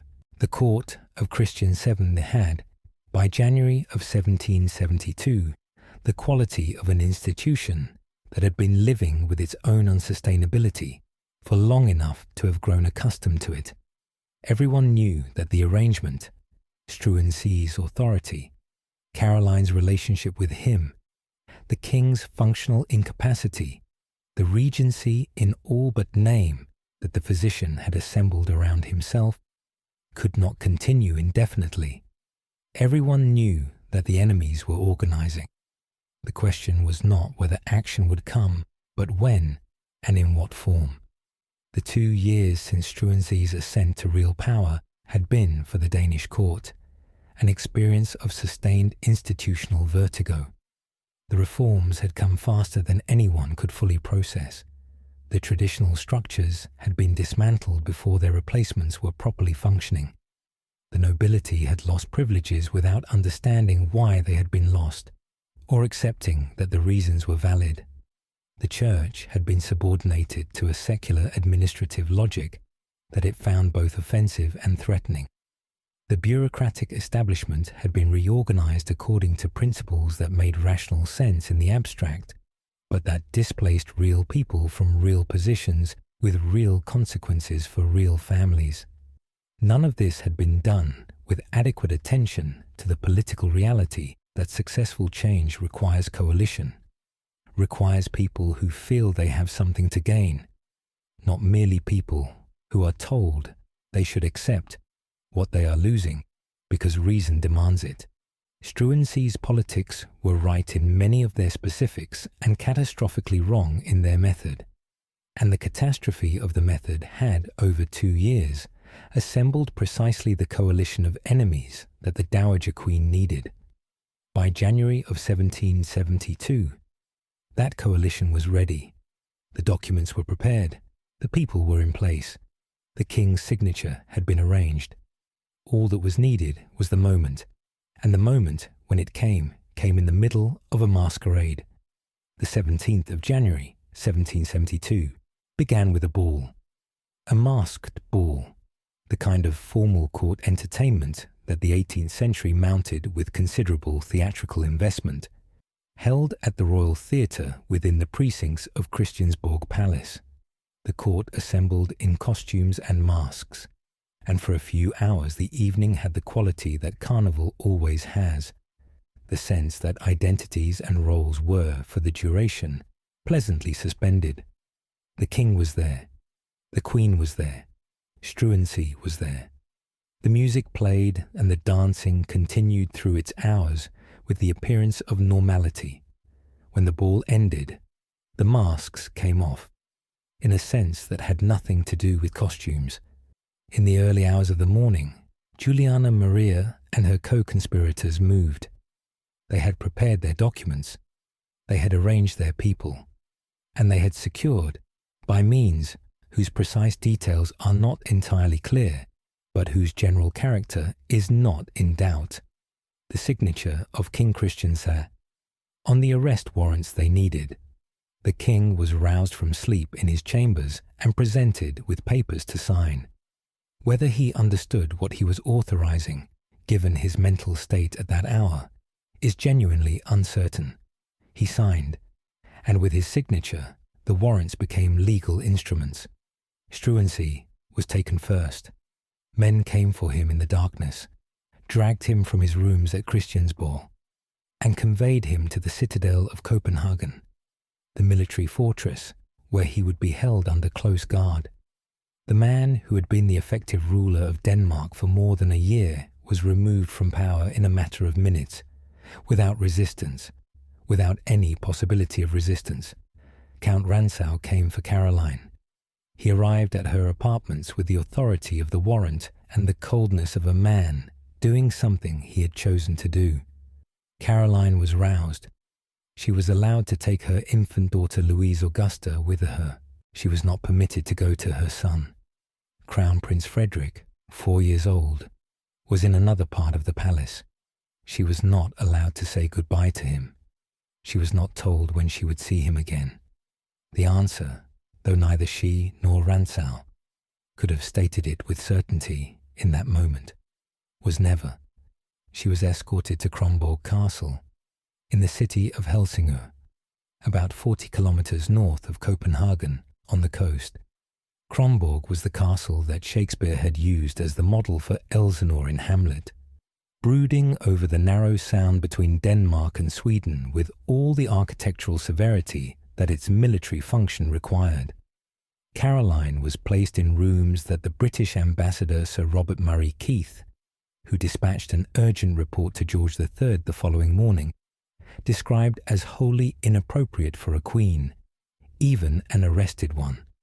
Cold, barely furnished, without fireplace or proper shutters, more like a prison cell than the accommodation of someone who had not yet been charged with any crime. Keith made clear in his dispatches that the British government expected better, and when Juliana Maria and her allies received the message that the British fleet was not entirely without options in the matter, the conditions at Kronborg improved. Caroline was moved to the royal apartments within the castle, but she remained a prisoner in a fortress overlooking a grey sea, with her infant daughter and the guards at the doors, and the silence of a world that had, in the space of a single night, collapsed around her. In those first days and weeks, she denied everything. She denied the affair. She denied any improper relationship with Struensee. She maintained her innocence with a consistency that her captors found frustrating. She held to it through the early rounds of questioning, through the days of confinement, through the time when she could not know what was happening to Struensee on the other side of the distance between them. Struensee's interrogation began on the 20th of February. For 3 days he held his position, denied the affair, denied the specific allegations of familiarity with the Queen, maintained that his relationship with Caroline had been that of a physician and a public servant, but the methods brought to bear on him were not those of ordinary interrogation. The Britannica entry on Struensee states plainly that he was arrested and tortured. Under these conditions, he broke. He confessed to the relationship with Caroline Matilda, and, in a piece of behaviour that those who have wished to cast him as a purely romantic figure have found difficult to reconcile, he attempted, in the course of his confession, to shift responsibility toward Caroline, to suggest that the advance had come more from her side than from his. When Struensee's signed confession was presented to Caroline on the 9th of March, the situation changed. But before we follow that moment to its conclusion, it is worth thinking carefully about the interrogation process itself, about what it was designed to produce, and what it tells us about the nature of the proceedings that were being used to dismantle the lives of both people involved. The investigation that followed the arrests of January 1772 was conducted by a commission of inquiry appointed by the Regency. It was not, in any meaningful sense, an impartial body. Its members were drawn from the same noble and official classes whose interests Struensee had spent the previous 2 years working against. Its purpose was not to establish truth in any open-ended sense. It was to produce the documentation necessary to justify the actions that had already been decided upon. The arrests had come first. The charges came afterward. The evidence was assembled in the service of a conclusion that had been reached before the first question was asked. This is not merely a modern retrospective judgment. Caroline's lawyer, when he was finally permitted to see her on the 2nd of April, 3 months after her arrest, made exactly this observation. He argued that the process had been irregular from the beginning, that his client had been deprived of counsel during the most critical period of the investigation, and that the confession she had signed could not be treated as a reliable statement of fact given the circumstances under which it had been obtained. His arguments were noted. They did not change the outcome. Caroline herself understood, during the weeks between Struensee's interrogation and her own, that the situation was hopeless in a purely legal sense. The court that was going to judge her had already decided. The man who had shared her life for 2 years had already confessed. The political machinery that had arrested her in the middle of the night and taken her children from her was not a machinery that was going to reconsider its conclusions because of the arguments of a single lawyer hired too late to prevent the signing of a document that had already been incorporated into the official record. What she was left with was not the question of whether she could be found innocent. She could not.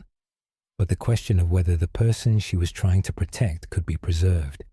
And in that calculus, however, we assess the accuracy of what she signed.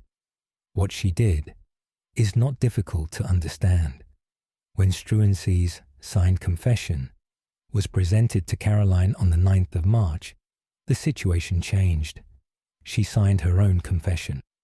The circumstances are described, by the most careful historical accounts, in terms that carry the clear implication of coercion.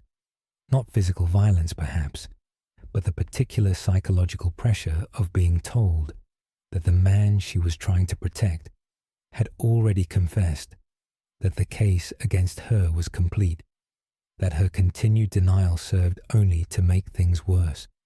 Her lawyer, assigned on the 2nd of April, argued with considerable force that the confession had not been freely given, that she had signed it not because its contents were entirely true, but because she had believed, and perhaps correctly believed, that taking the blame upon herself would reduce what was done to Struensee. She had been trying to protect him. She had been trying to take the sentence onto herself. It did not protect him. On the 6th of April, 1772, the judgment was handed down by a court of 35 members of the Danish nobility. The marriage of Caroline Matilda and Christian VII was dissolved. She was stripped of her title as Queen of Denmark and Norway. Her name was ordered removed from the prayers said during church services, a form of erasure that was both official and spiritual, that made her absence from the kingdom she had tried to serve into something both institutional and permanent. On the 28th of April, 1772, Johann Friedrich Struensee was executed in Copenhagen before a crowd of tens of thousands of people. The sentence was carried out in full and without mercy. His right hand was severed. His body was broken on the wheel. He was beheaded. His body was then quartered and the pieces displayed publicly as the law and the judgment required. His friend and political associate, Enevold Brandt, was executed by the same means on the same day. Struensee was 34 years old. He had been in Denmark for 3 years. He had governed it for just over a year. The freedom of the press he had established was used in the weeks after his death to publish accounts of his execution. The judicial reforms he had introduced had not governed the proceedings against him. The peasant reforms he had been most proud of were rolled back by the regency that came after him, and the man himself was gone, broken in a public square, before tens of thousands, in one of the most severe and brutal executions the 18th century had produced. Caroline Matilda, in her rooms at Kronborg Castle, could not see the scaffold, but she knew what was happening. She knew the date. She knew what had been decided. There is something about the sequence of events in the weeks between the arrest and the execution, the interrogations, the confessions, the divorce, the judgment, that is worth sitting with slowly, because it happened so fast and so systematically that it is easy, reading it at a distance, to overlook the human experience of living through it from the inside. Caroline had been arrested in the middle of the night. She had been taken to a castle on the coast and placed in a room described by the British ambassador as barely adequate. She had been denied counsel. She had been denied the right to see her son. She had been kept in ignorance of the specific charges against her for weeks. And then, gradually, the machinery of the proceeding had been assembled around her. The interrogators, the presentation of Struensee's confession, the pressure to sign her own, the lawyer who arrived too late to prevent the signing and who could only argue after the fact that it had been given under duress. She had been 20 years old at the time of her arrest. She had been in Denmark for less than 6 years. She had never been given adequate support, adequate guidance, or adequate protection by any of the institutions that were supposed to provide these things. Not by the court that had installed her, not by the husband who had neglected her, and not, when it mattered most, by the brother whose ship sat in the harbour at Helsingør, but who was unwilling to commit to the kind of decisive action that might actually have changed the outcome. She was not a perfect figure. The relationship with Struensee had been real, and it had given her enemies the weapon they needed. But the punishment that was visited upon her, the divorce, the erasure, the exile, the permanent separation from her children, was wildly disproportionate to anything that could honestly be called wrongdoing, and it was produced not by justice, but by the particular form of vengeance that courts practice when they have decided that someone must be made an example.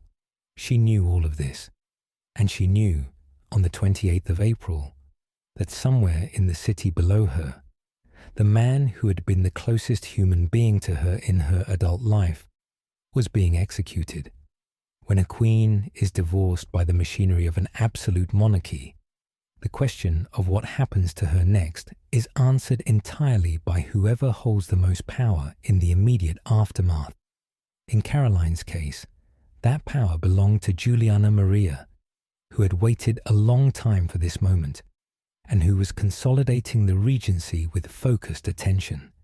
Juliana Maria's preference for Caroline Matilda's future was a permanent confinement at a castle in Aalborg, in the remote north of Jutland, far from Copenhagen, far from the sea lanes connecting Denmark to Britain, far from any person or institution that might take an interest in the former Queen's welfare.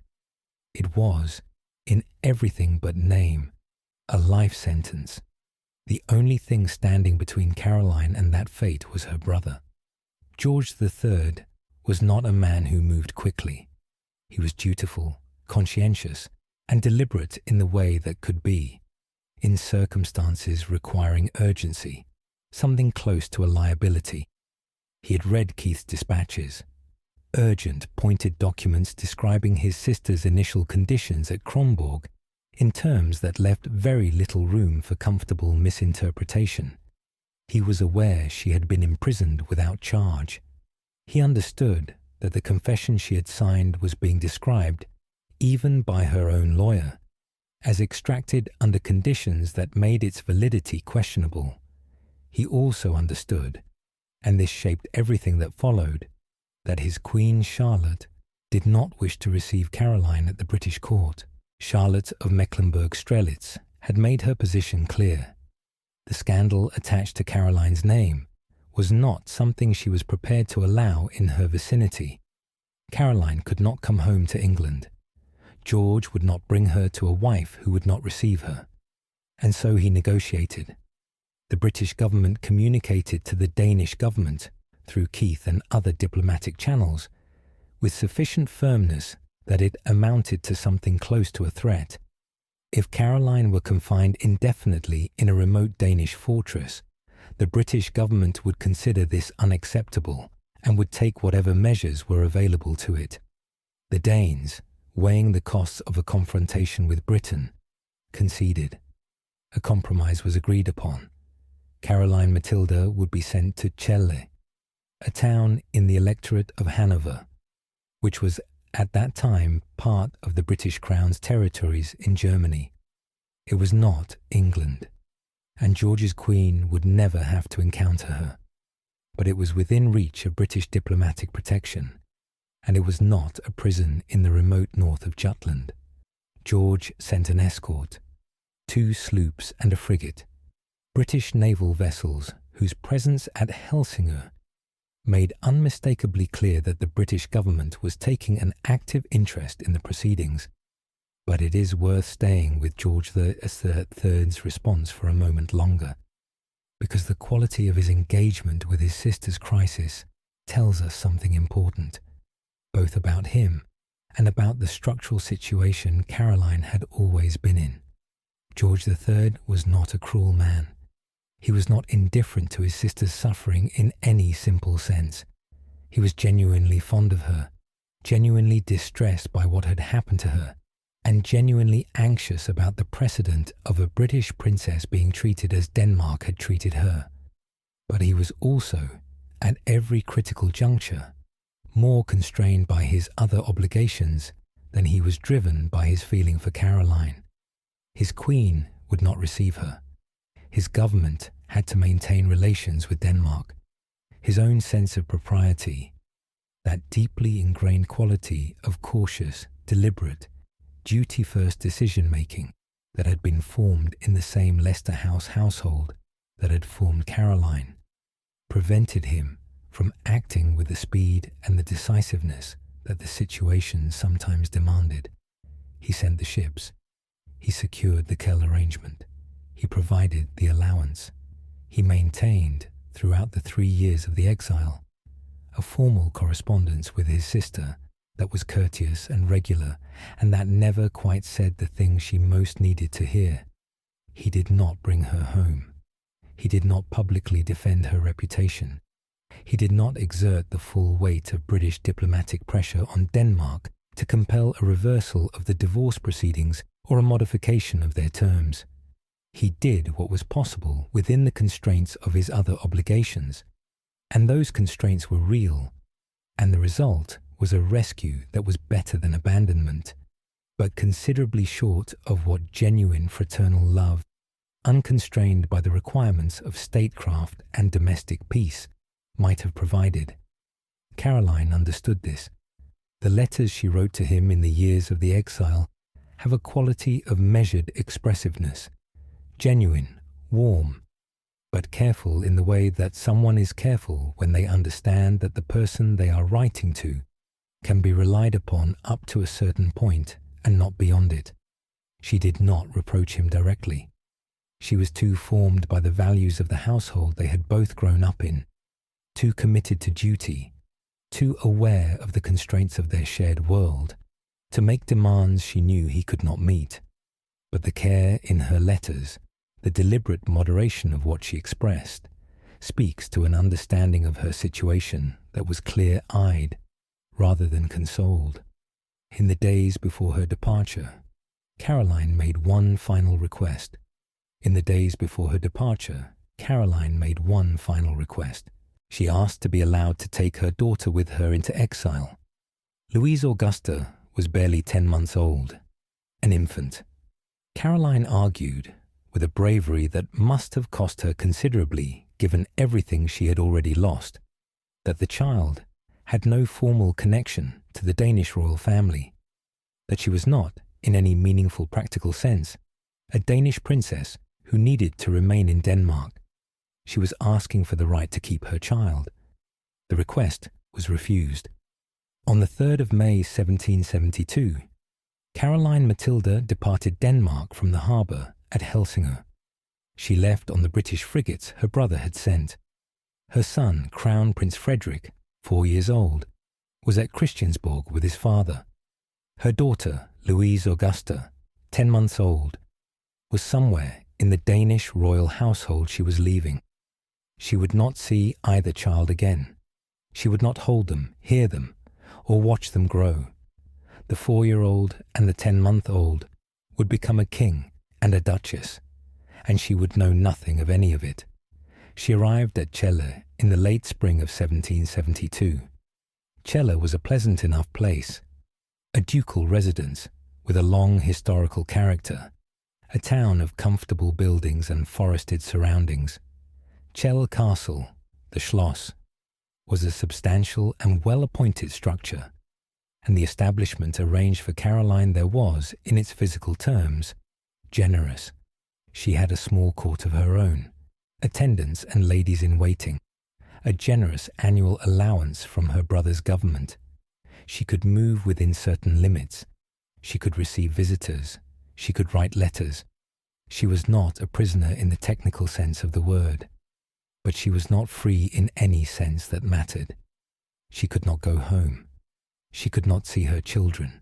She could not return to Denmark, or to any position of influence, or to any situation in which the judgment passed on her could be effectively challenged. She was 20 years old, and she was confined to a castle in Germany for the foreseeable future. She made the best of it. To understand what that actually meant, to understand what making the best of it looked like for a 20-year-old former queen living in a German castle in the 1770s, it helps to think about what Celle itself was and what kind of life it could offer. Celle was not a city. It was a town of perhaps 8 or 10,000 people, set in the broad, flat, forested landscape of Lower Saxony, about 50 kilometers northeast of Hanover. It had been the seat of the Duchy of Brunswick-Lüneburg before the duchy's merger into the Hanoverian inheritance, and the Schloss that Caroline occupied had been the ducal residence for that dynasty. It was, by the standards of the places Caroline had lived, neither grand nor particularly remote, somewhere between the intimate scale of Leicester House and the overwhelming scale of Christiansborg, in a region whose forested character echoed, at least faintly, the open-air world she had always preferred. The castle itself was solid and comfortable, a Renaissance building with Baroque additions, its rooms well-proportioned and well-maintained, its gardens providing the outdoor space that Caroline had always needed. It was not a prison in any physical sense. The guards at the gates were there, and the diplomatic constraints on her movement were real. But within the estate itself she had room to breathe, room to walk, room to be something other than a formal institution. She filled that room with the things she had always turned to: books, music, genuine human connection, where she could find it, practical concern for the lives of the people around her. She was observed by those who served her and those who visited her to have a particular interest in the children and families of the town, attending to their welfare in ways that were more than perfunctory, that suggested a woman who found meaning in the specific and particular rather than in the abstract performance of charity. She had grown up in a household where her mother had demonstrated that care for others was a real activity rather than a ceremonial gesture, and she seems to have carried that lesson with her into exile.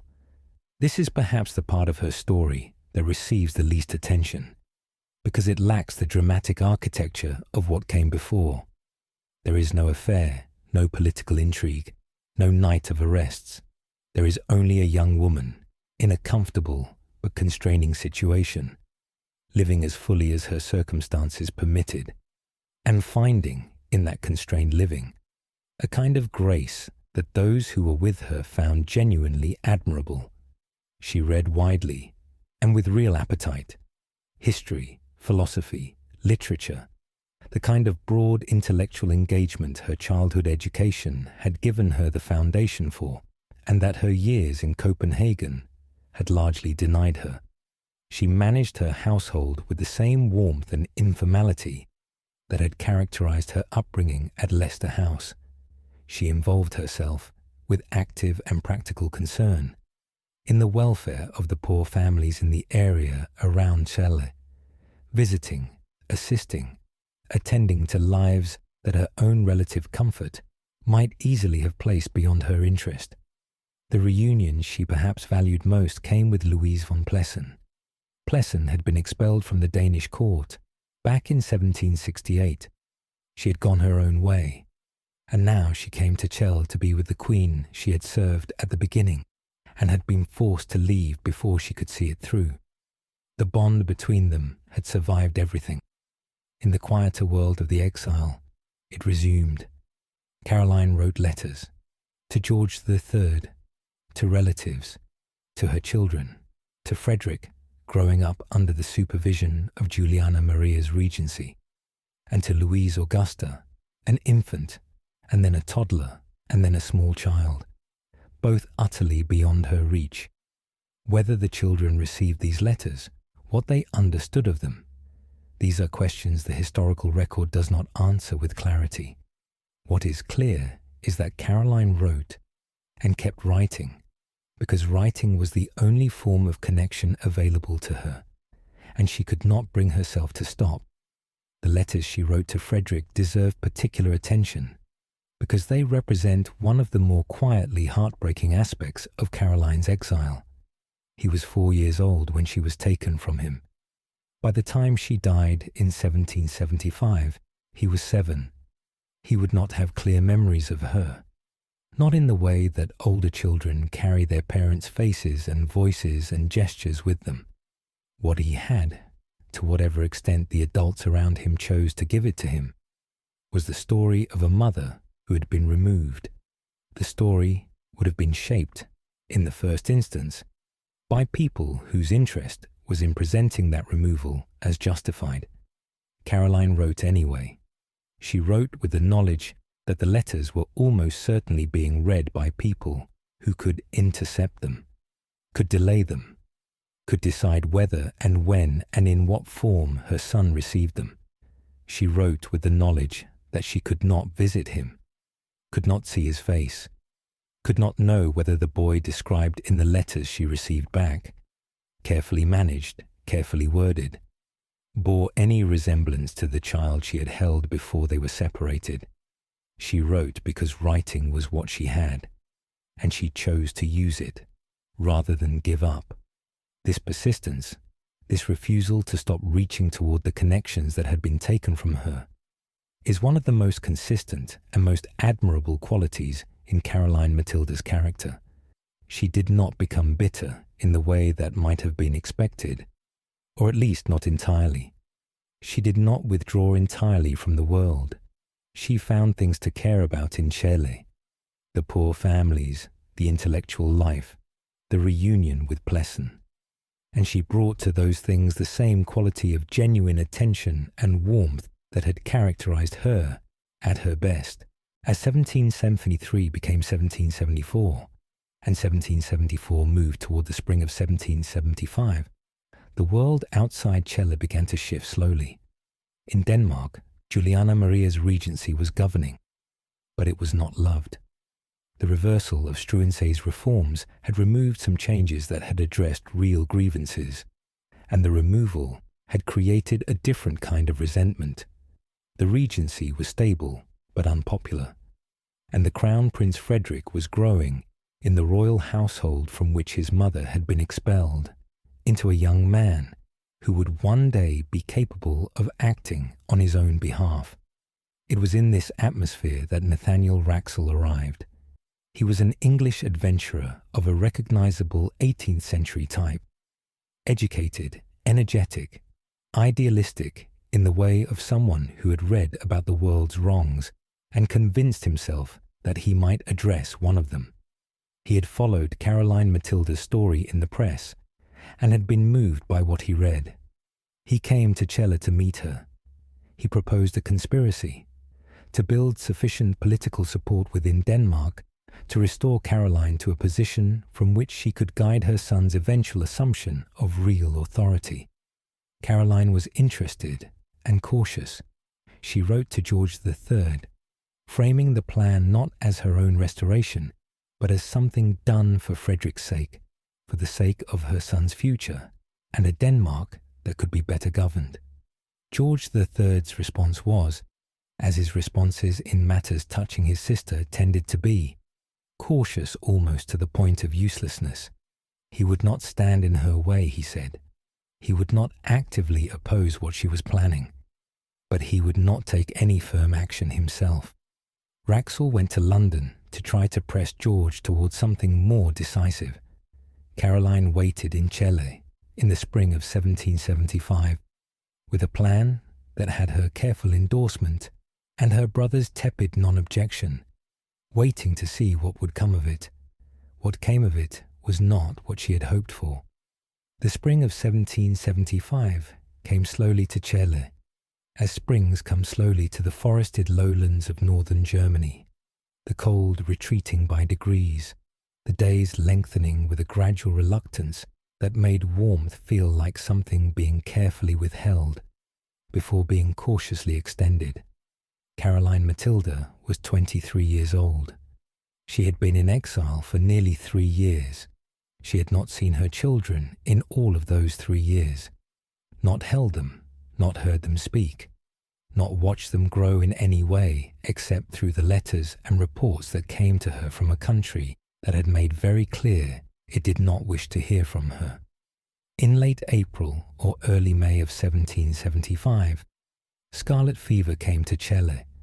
It is one of the particular cruelties of Caroline Matilda's story that she died at this specific moment, not in the immediate aftermath of the arrest, when the worst of the grief was fresh and the outcome was already determined, and not in old age after the full arc of consequence had played out, but at precisely the point when something like a future was beginning to become imaginable again. Wraxall's plan was in motion. The Crown Prince was growing. The Regency was unpopular. There was a path, uncertain, difficult, dependent on many things going right, but there was a path, and she had allowed herself carefully to begin to think about it. She had been waiting in Celle for 3 years. 3 years of letters and books and walks in the forest, and the charitable attention to the poor families of the town, and the reunion with Plesson, and the quiet making good of the life she had been given. She had been patient in a way that was genuinely difficult for someone of her particular temperament, someone who had always been more suited to engagement than to stillness, who had walked through Copenhagen because sitting still in the palace was not something she could do without cost to herself. She had endured the stillness of Celle with more grace than most people in her situation might have managed, and now, at 23, with the first real possibility of something changing coming into view, she fell ill. The timing is not the kind of thing that lends itself to easy historical commentary. There is no moral to draw from it. It was simply what happened. The particular randomness of illness, moving through a community with no interest in whose life it disrupted, or at what moment it arrived. Scarlet fever did not choose Caroline Matilda because she was a former queen, or because her story was at a particular juncture, or because the universe had some judgment to render about how it should end. It chose her the way illness always chooses, arbitrarily, through proximity and susceptibility, and the simple vulnerability of a human body that is not, in the end, protected by rank or narrative significance. She was 23 years old, and she wasn't particularly old for 23, but she had lived 23 years that would have aged a more fortunate person considerably, and when the fever came, there was less reserve to draw on than there might otherwise have been. In late April or early May of 1775, scarlet fever came to Celle. Scarlet fever in the 18th century was a genuinely dangerous illness, a bacterial infection for which no effective treatment yet existed beyond supportive care and the patient's own capacity to resist it. It moved through communities with a particular speed, and it was known to be severe in cases where the patient's constitution had already been weakened. Caroline fell ill. The illness progressed quickly. Those attending her recognized within a short time that it was serious, moving with the particular urgency that serious illness has when it has decided to be serious, beyond what hope and careful nursing alone could address. She was confined to her rooms. The physicians who attended her did what they could with the means available to them. It was not enough. In the days before her death, in the time when she still had strength and clarity enough to write, Caroline Matilda wrote a letter to her brother George III. The letter proclaimed her innocence.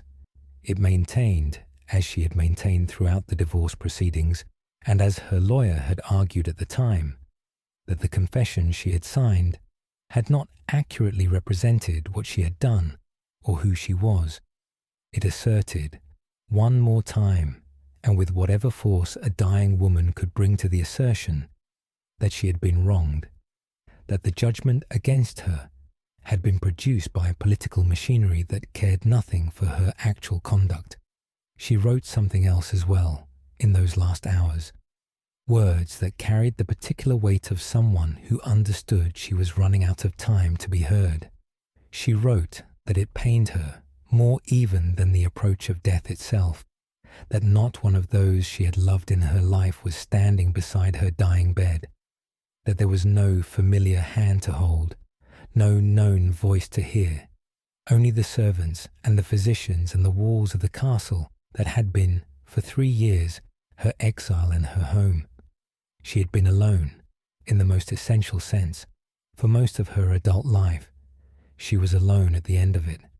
It is worth thinking about what it meant, in the 18th century, to be as alone as Caroline Matilda was in those final days. We live today in a world that has made the reduction of physical isolation more possible than at any previous point in human history.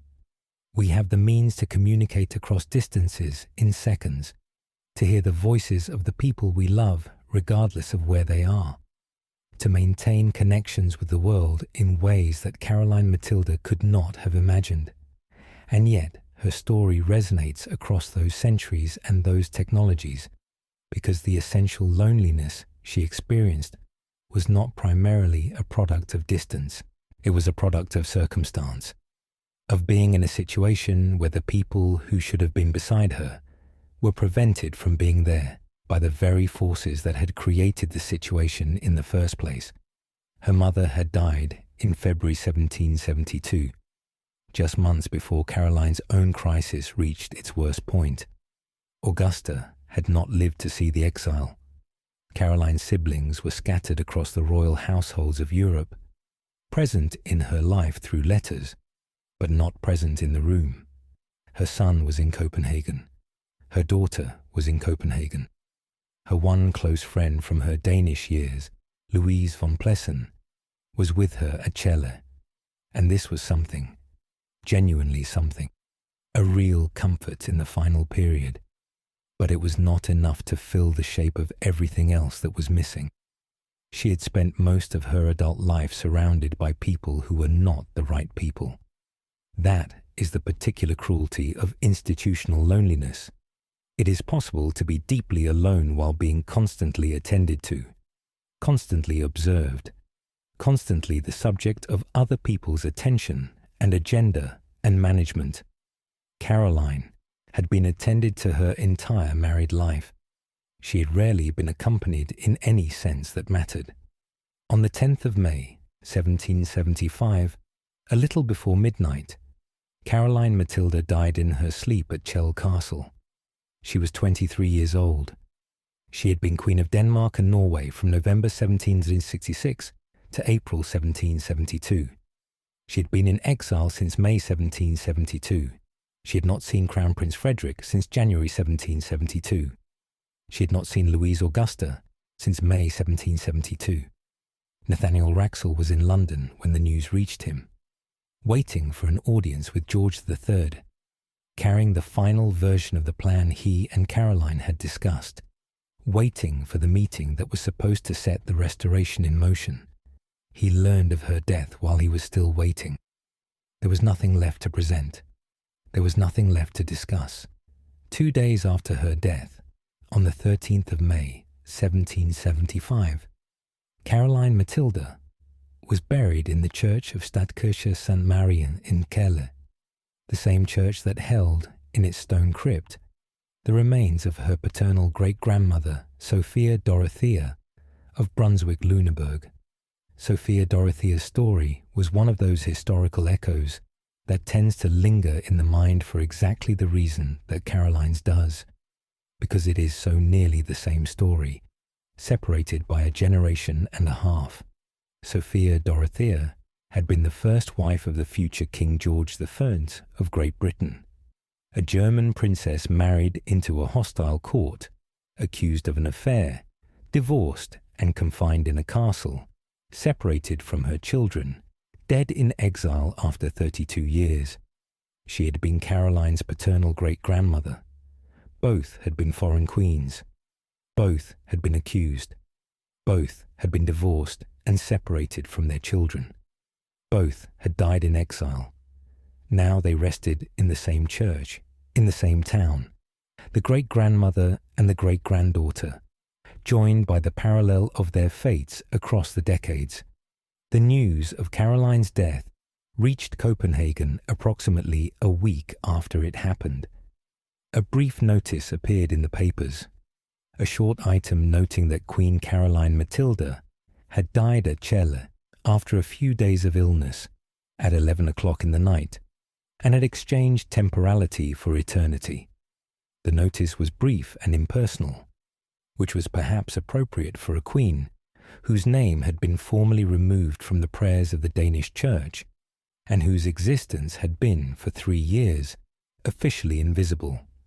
King Christian VII, informed of the death of his former wife, is said, by one account and one account only, to be treated with appropriate caution, to have remarked that it was a pity, because she had had pretty calves.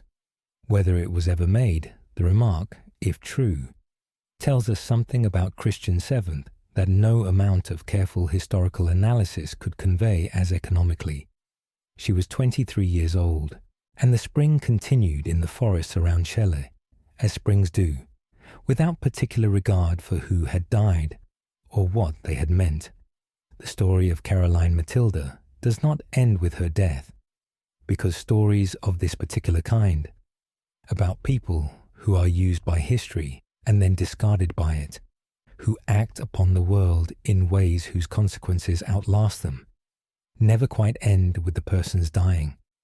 They continue in the children, in the reforms, in the cultural memory that assembles itself in the years and centuries afterward. Begin with the immediate. But first, a word about what it means to measure a life by its legacy rather than by its experience, because that is, in some sense, what we do when we say that Caroline Matilda's story does not end with her death. She did not know what her legacy would be. She could not have known. She died in a castle in Germany at 23, her name removed from the prayers of the Danish church, her children unreachable, her reputation officially destroyed, the plan that had seemed like a last possibility suddenly and permanently cancelled by the fever that moved through her rooms in the spring. From inside that life at that moment, there was no legacy to observe. There was only the letter she wrote to her brother, and the hope that someone, somewhere, would eventually read it and understand what it was trying to say. What she could not know was that the son she had not seen in 3 years would, 9 years after her death, seize power in a single afternoon and begin the long process of governing the kingdom she had briefly shared with the man who had been executed before tens of thousands of people in April of 1772. What she could not know was that the daughter whose custody she had been refused would grow up to be the ancestor of a Danish queen. What she could not know was that her portrait at Hirschholm would survive, that the historians would come, that the films would be made, that the name Caroline Matilda would still mean something 2.5 centuries after the spring that killed her. Legacy is the story that the living tell about the dead, assembled from what the dead left behind and shaped by what the living need from it. Caroline Matilda left behind a son, a daughter, some letters, a portrait from a summer that the historical record has named, and a letter written on a deathbed that proclaimed her innocence. The living have taken those things and made from them a story about a young woman who was used by the world and not quite defeated by it. A story that is, in its essential outlines, true. Begin with the immediate. When Caroline Matilda died in May of 1775, Denmark was governed by the regency that had been in place since the night of the masked ball, Juliana Maria's regency, administered through her son, hereditary Prince Frederick, and the conservative minister Ove Høegh Guldberg. It had made the reversal of Struensee's reforms its foundational project. Freedom of the press had been curtailed again. The privileges of the nobility had been restored. The progressive administrative structures of the reform era had been dismantled and replaced with the older arrangements that the aristocracy had always preferred. The state of Denmark in 1775 looked in many respects as though the Struensee years had never happened. It could not last. In April of 1784, Crown Prince Frederick attended his first session of the Privy Council as a formally recognised adult member. He had been declared of legal majority, and on the 14th of that month, in a manoeuvre that was partly legal and partly political, and involved, according to some accounts, a physical confrontation between the Crown Prince and his half-uncle in the council chamber itself, the regency of Juliana Maria collapsed. In a single afternoon, the government that had ruled Denmark since January 1772, more than 12 years, was swept away. Juliana Maria and her allies were removed. Crown Prince Frederick was now the effective ruler of his father's kingdom. He was 16 years old. He was Caroline Matilda's son. And in the years that followed, he would do with the power he had seized what the regency had spent 12 years preventing. He would govern in the spirit of the Enlightenment principles that Struensee had tried to force into being at too high a speed and with too little diplomacy. Gradually, carefully, with the patience and political intelligence that Struensee had conspicuously lacked, Frederick introduced the reforms that Denmark needed. It is worth pausing on the particular quality of what Frederick VI had accomplished, and on the way in which his mother's story is woven into it, because the connection is not simply symbolic, it is historical and consequential. Struensee had attempted to reform Denmark from above by administrative fiat, without building the social and political coalition that reform requires in order to endure. He had succeeded in establishing the reforms, but had failed to embed them in the institutions and the culture in ways that could survive the removal of his own person.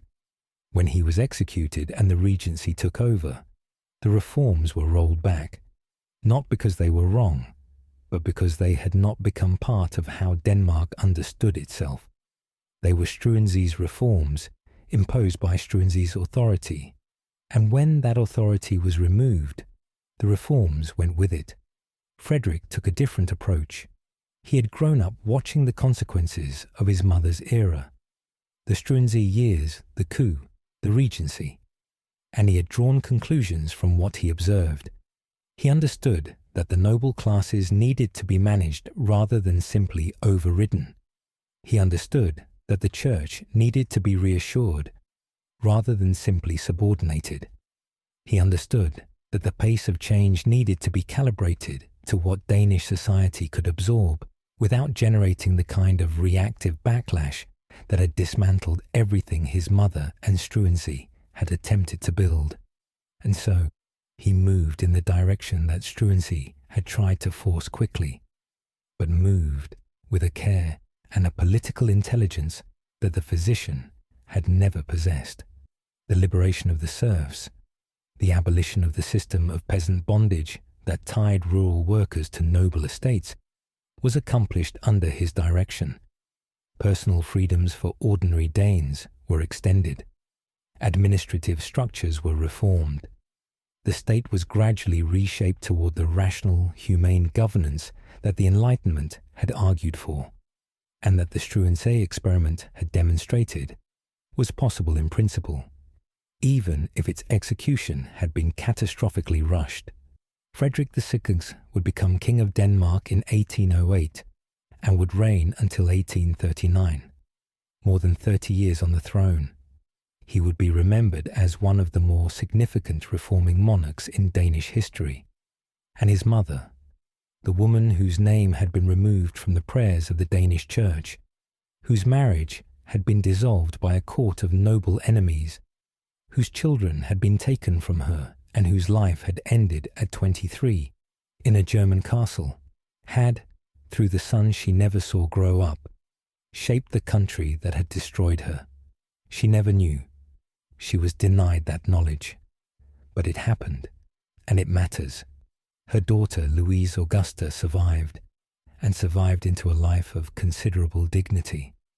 Louise Augusta, born in 1771, nicknamed La Petite Struensee by the court that had used her probable parentage as a weapon against her mother, officially acknowledged by Christian VII as his own daughter, grew up in the Danish court that had expelled her mother. In 1786, she married Friedrich Christian II, Duke of Schleswig-Holstein-Sonderburg, Augustenburg, and the marriage gave her a life and a family of her own. Among her descendants was Caroline Amalie, who would become the wife of King Christian VIII of Denmark. The daughter born of the affair that had destroyed a queen's reputation became, one generation later, the mother of a future queen. History does not always arrange its ironies carefully, but sometimes it arranges them with a precision that is difficult to attribute to chance. In Denmark, in the decades and centuries after Caroline's death, her story accumulated the particular kind of cultural weight that attaches to women who are wronged by their times and whose wronging is easier to see with the benefit of distance. She became the subject of paintings and novels, of historical studies and popular histories, of a ballet by the 20th century composer Peter Maxwell Davies, and of considerable scholarly attention. The Danish royal palace's own historical accounts note that she left traces throughout the royal residences she inhabited. At Christiansborg, where the chapel in which she married burned down in 1794, but the secret passage connecting the palace to the chapel is still there. At Hirschholm, where the palace was eventually demolished, but the landscape carries the memory of the summer that bears her name. At Kronborg, the castle of Elsinore, the castle of Hamlet, where she was imprisoned in the early hours of the morning after the ball, and where the rooms still overlook the same grey sound she looked out on in 1772. In 2012, the Danish film A Royal Affair was released to international acclaim, telling a version of her story with considerable dramatic force and considerable dramatic license, bringing Caroline Matilda's name to an audience far beyond the scholars and the historically curious who had always known it. Whether the film captures the emotional truth of her experience is a different question from whether it reproduces the historical facts with perfect accuracy. Perhaps it does the first thing better than the second. It is also worth considering, in thinking about Caroline's legacy, the question of Denmark's relationship to her memory in the centuries since her death. The Danish historical consciousness has, over time, been genuinely ambivalent about Caroline Matilda. She was, in the immediate aftermath of the events of 1772, a figure whose story was officially unwelcome, erased from church prayers, stripped of title, removed from the narrative of the reign as completely as the institutional machinery could manage. But the official erasure was never total. The portrait that Peter Als had painted of her and her son at Hirschholm, informal, affectionate, human, survived. The memory of the Hirschholm summer survived, passed down through the historical record with a warmth that the official story could not entirely suppress. The name La Petite Struensee, however cruel its origins, attested to the fact that the court had always known more than it said, and that the story it had told publicly was not the whole story. In the 19th century, as the Romantic movement gave the past a different kind of emotional attention than the 18th century had afforded it, Caroline Matilda's story began to attract the kind of cultural interest that produces novels and plays and poems and biographical studies. She was a figure who fit the Romantic template well, a young woman of feeling, placed in an impossible situation by forces indifferent to her humanity, finding love and meaning before being destroyed by the world's cruelty. The template was not wrong exactly. It simplified a story that was more complex than any template can hold. But the simplification kept her name alive. In the 20th century, more rigorous historical attention began to replace the Romantic version with something closer to what the documents actually showed. A more complicated figure, neither purely victim nor purely heroine, operating within constraints that were real and profound, making choices that were human and understandable and sometimes costly, in a world that had decided before she arrived what role she was to play and what fate she was to suffer. The 2012 film brought this story, in its dramatically licensed but emotionally resonant form, to an international audience that had largely forgotten who Caroline Matilda was. That is not a small thing. Whatever its specific inaccuracies, the film did what the best historical storytelling does.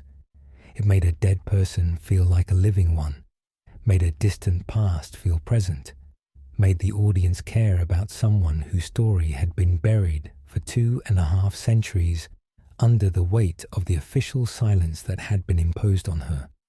That, perhaps, is the most appropriate form of justice that history can offer. What do we make of Caroline Matilda? Across the distance of 2.5 centuries, she was a girl born into circumstances she did not choose, formed by an education that prepared her for some things and not others, sent into a situation that was difficult in ways no one in her family chose to fully acknowledge, and then held responsible, legally, institutionally, permanently, for the ways in which she responded to that situation. She found warmth where she could find it.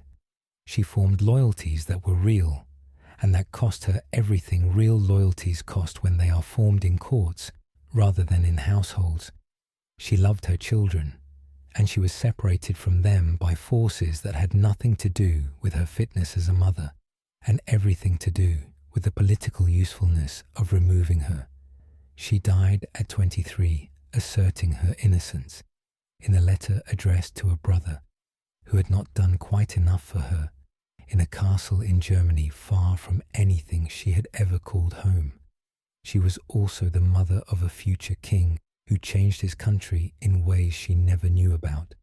She was the partner, for the time they had together, of a man who tried to bring the ideas of the Enlightenment to a kingdom that was not yet ready for them, and who paid for the attempt with his life.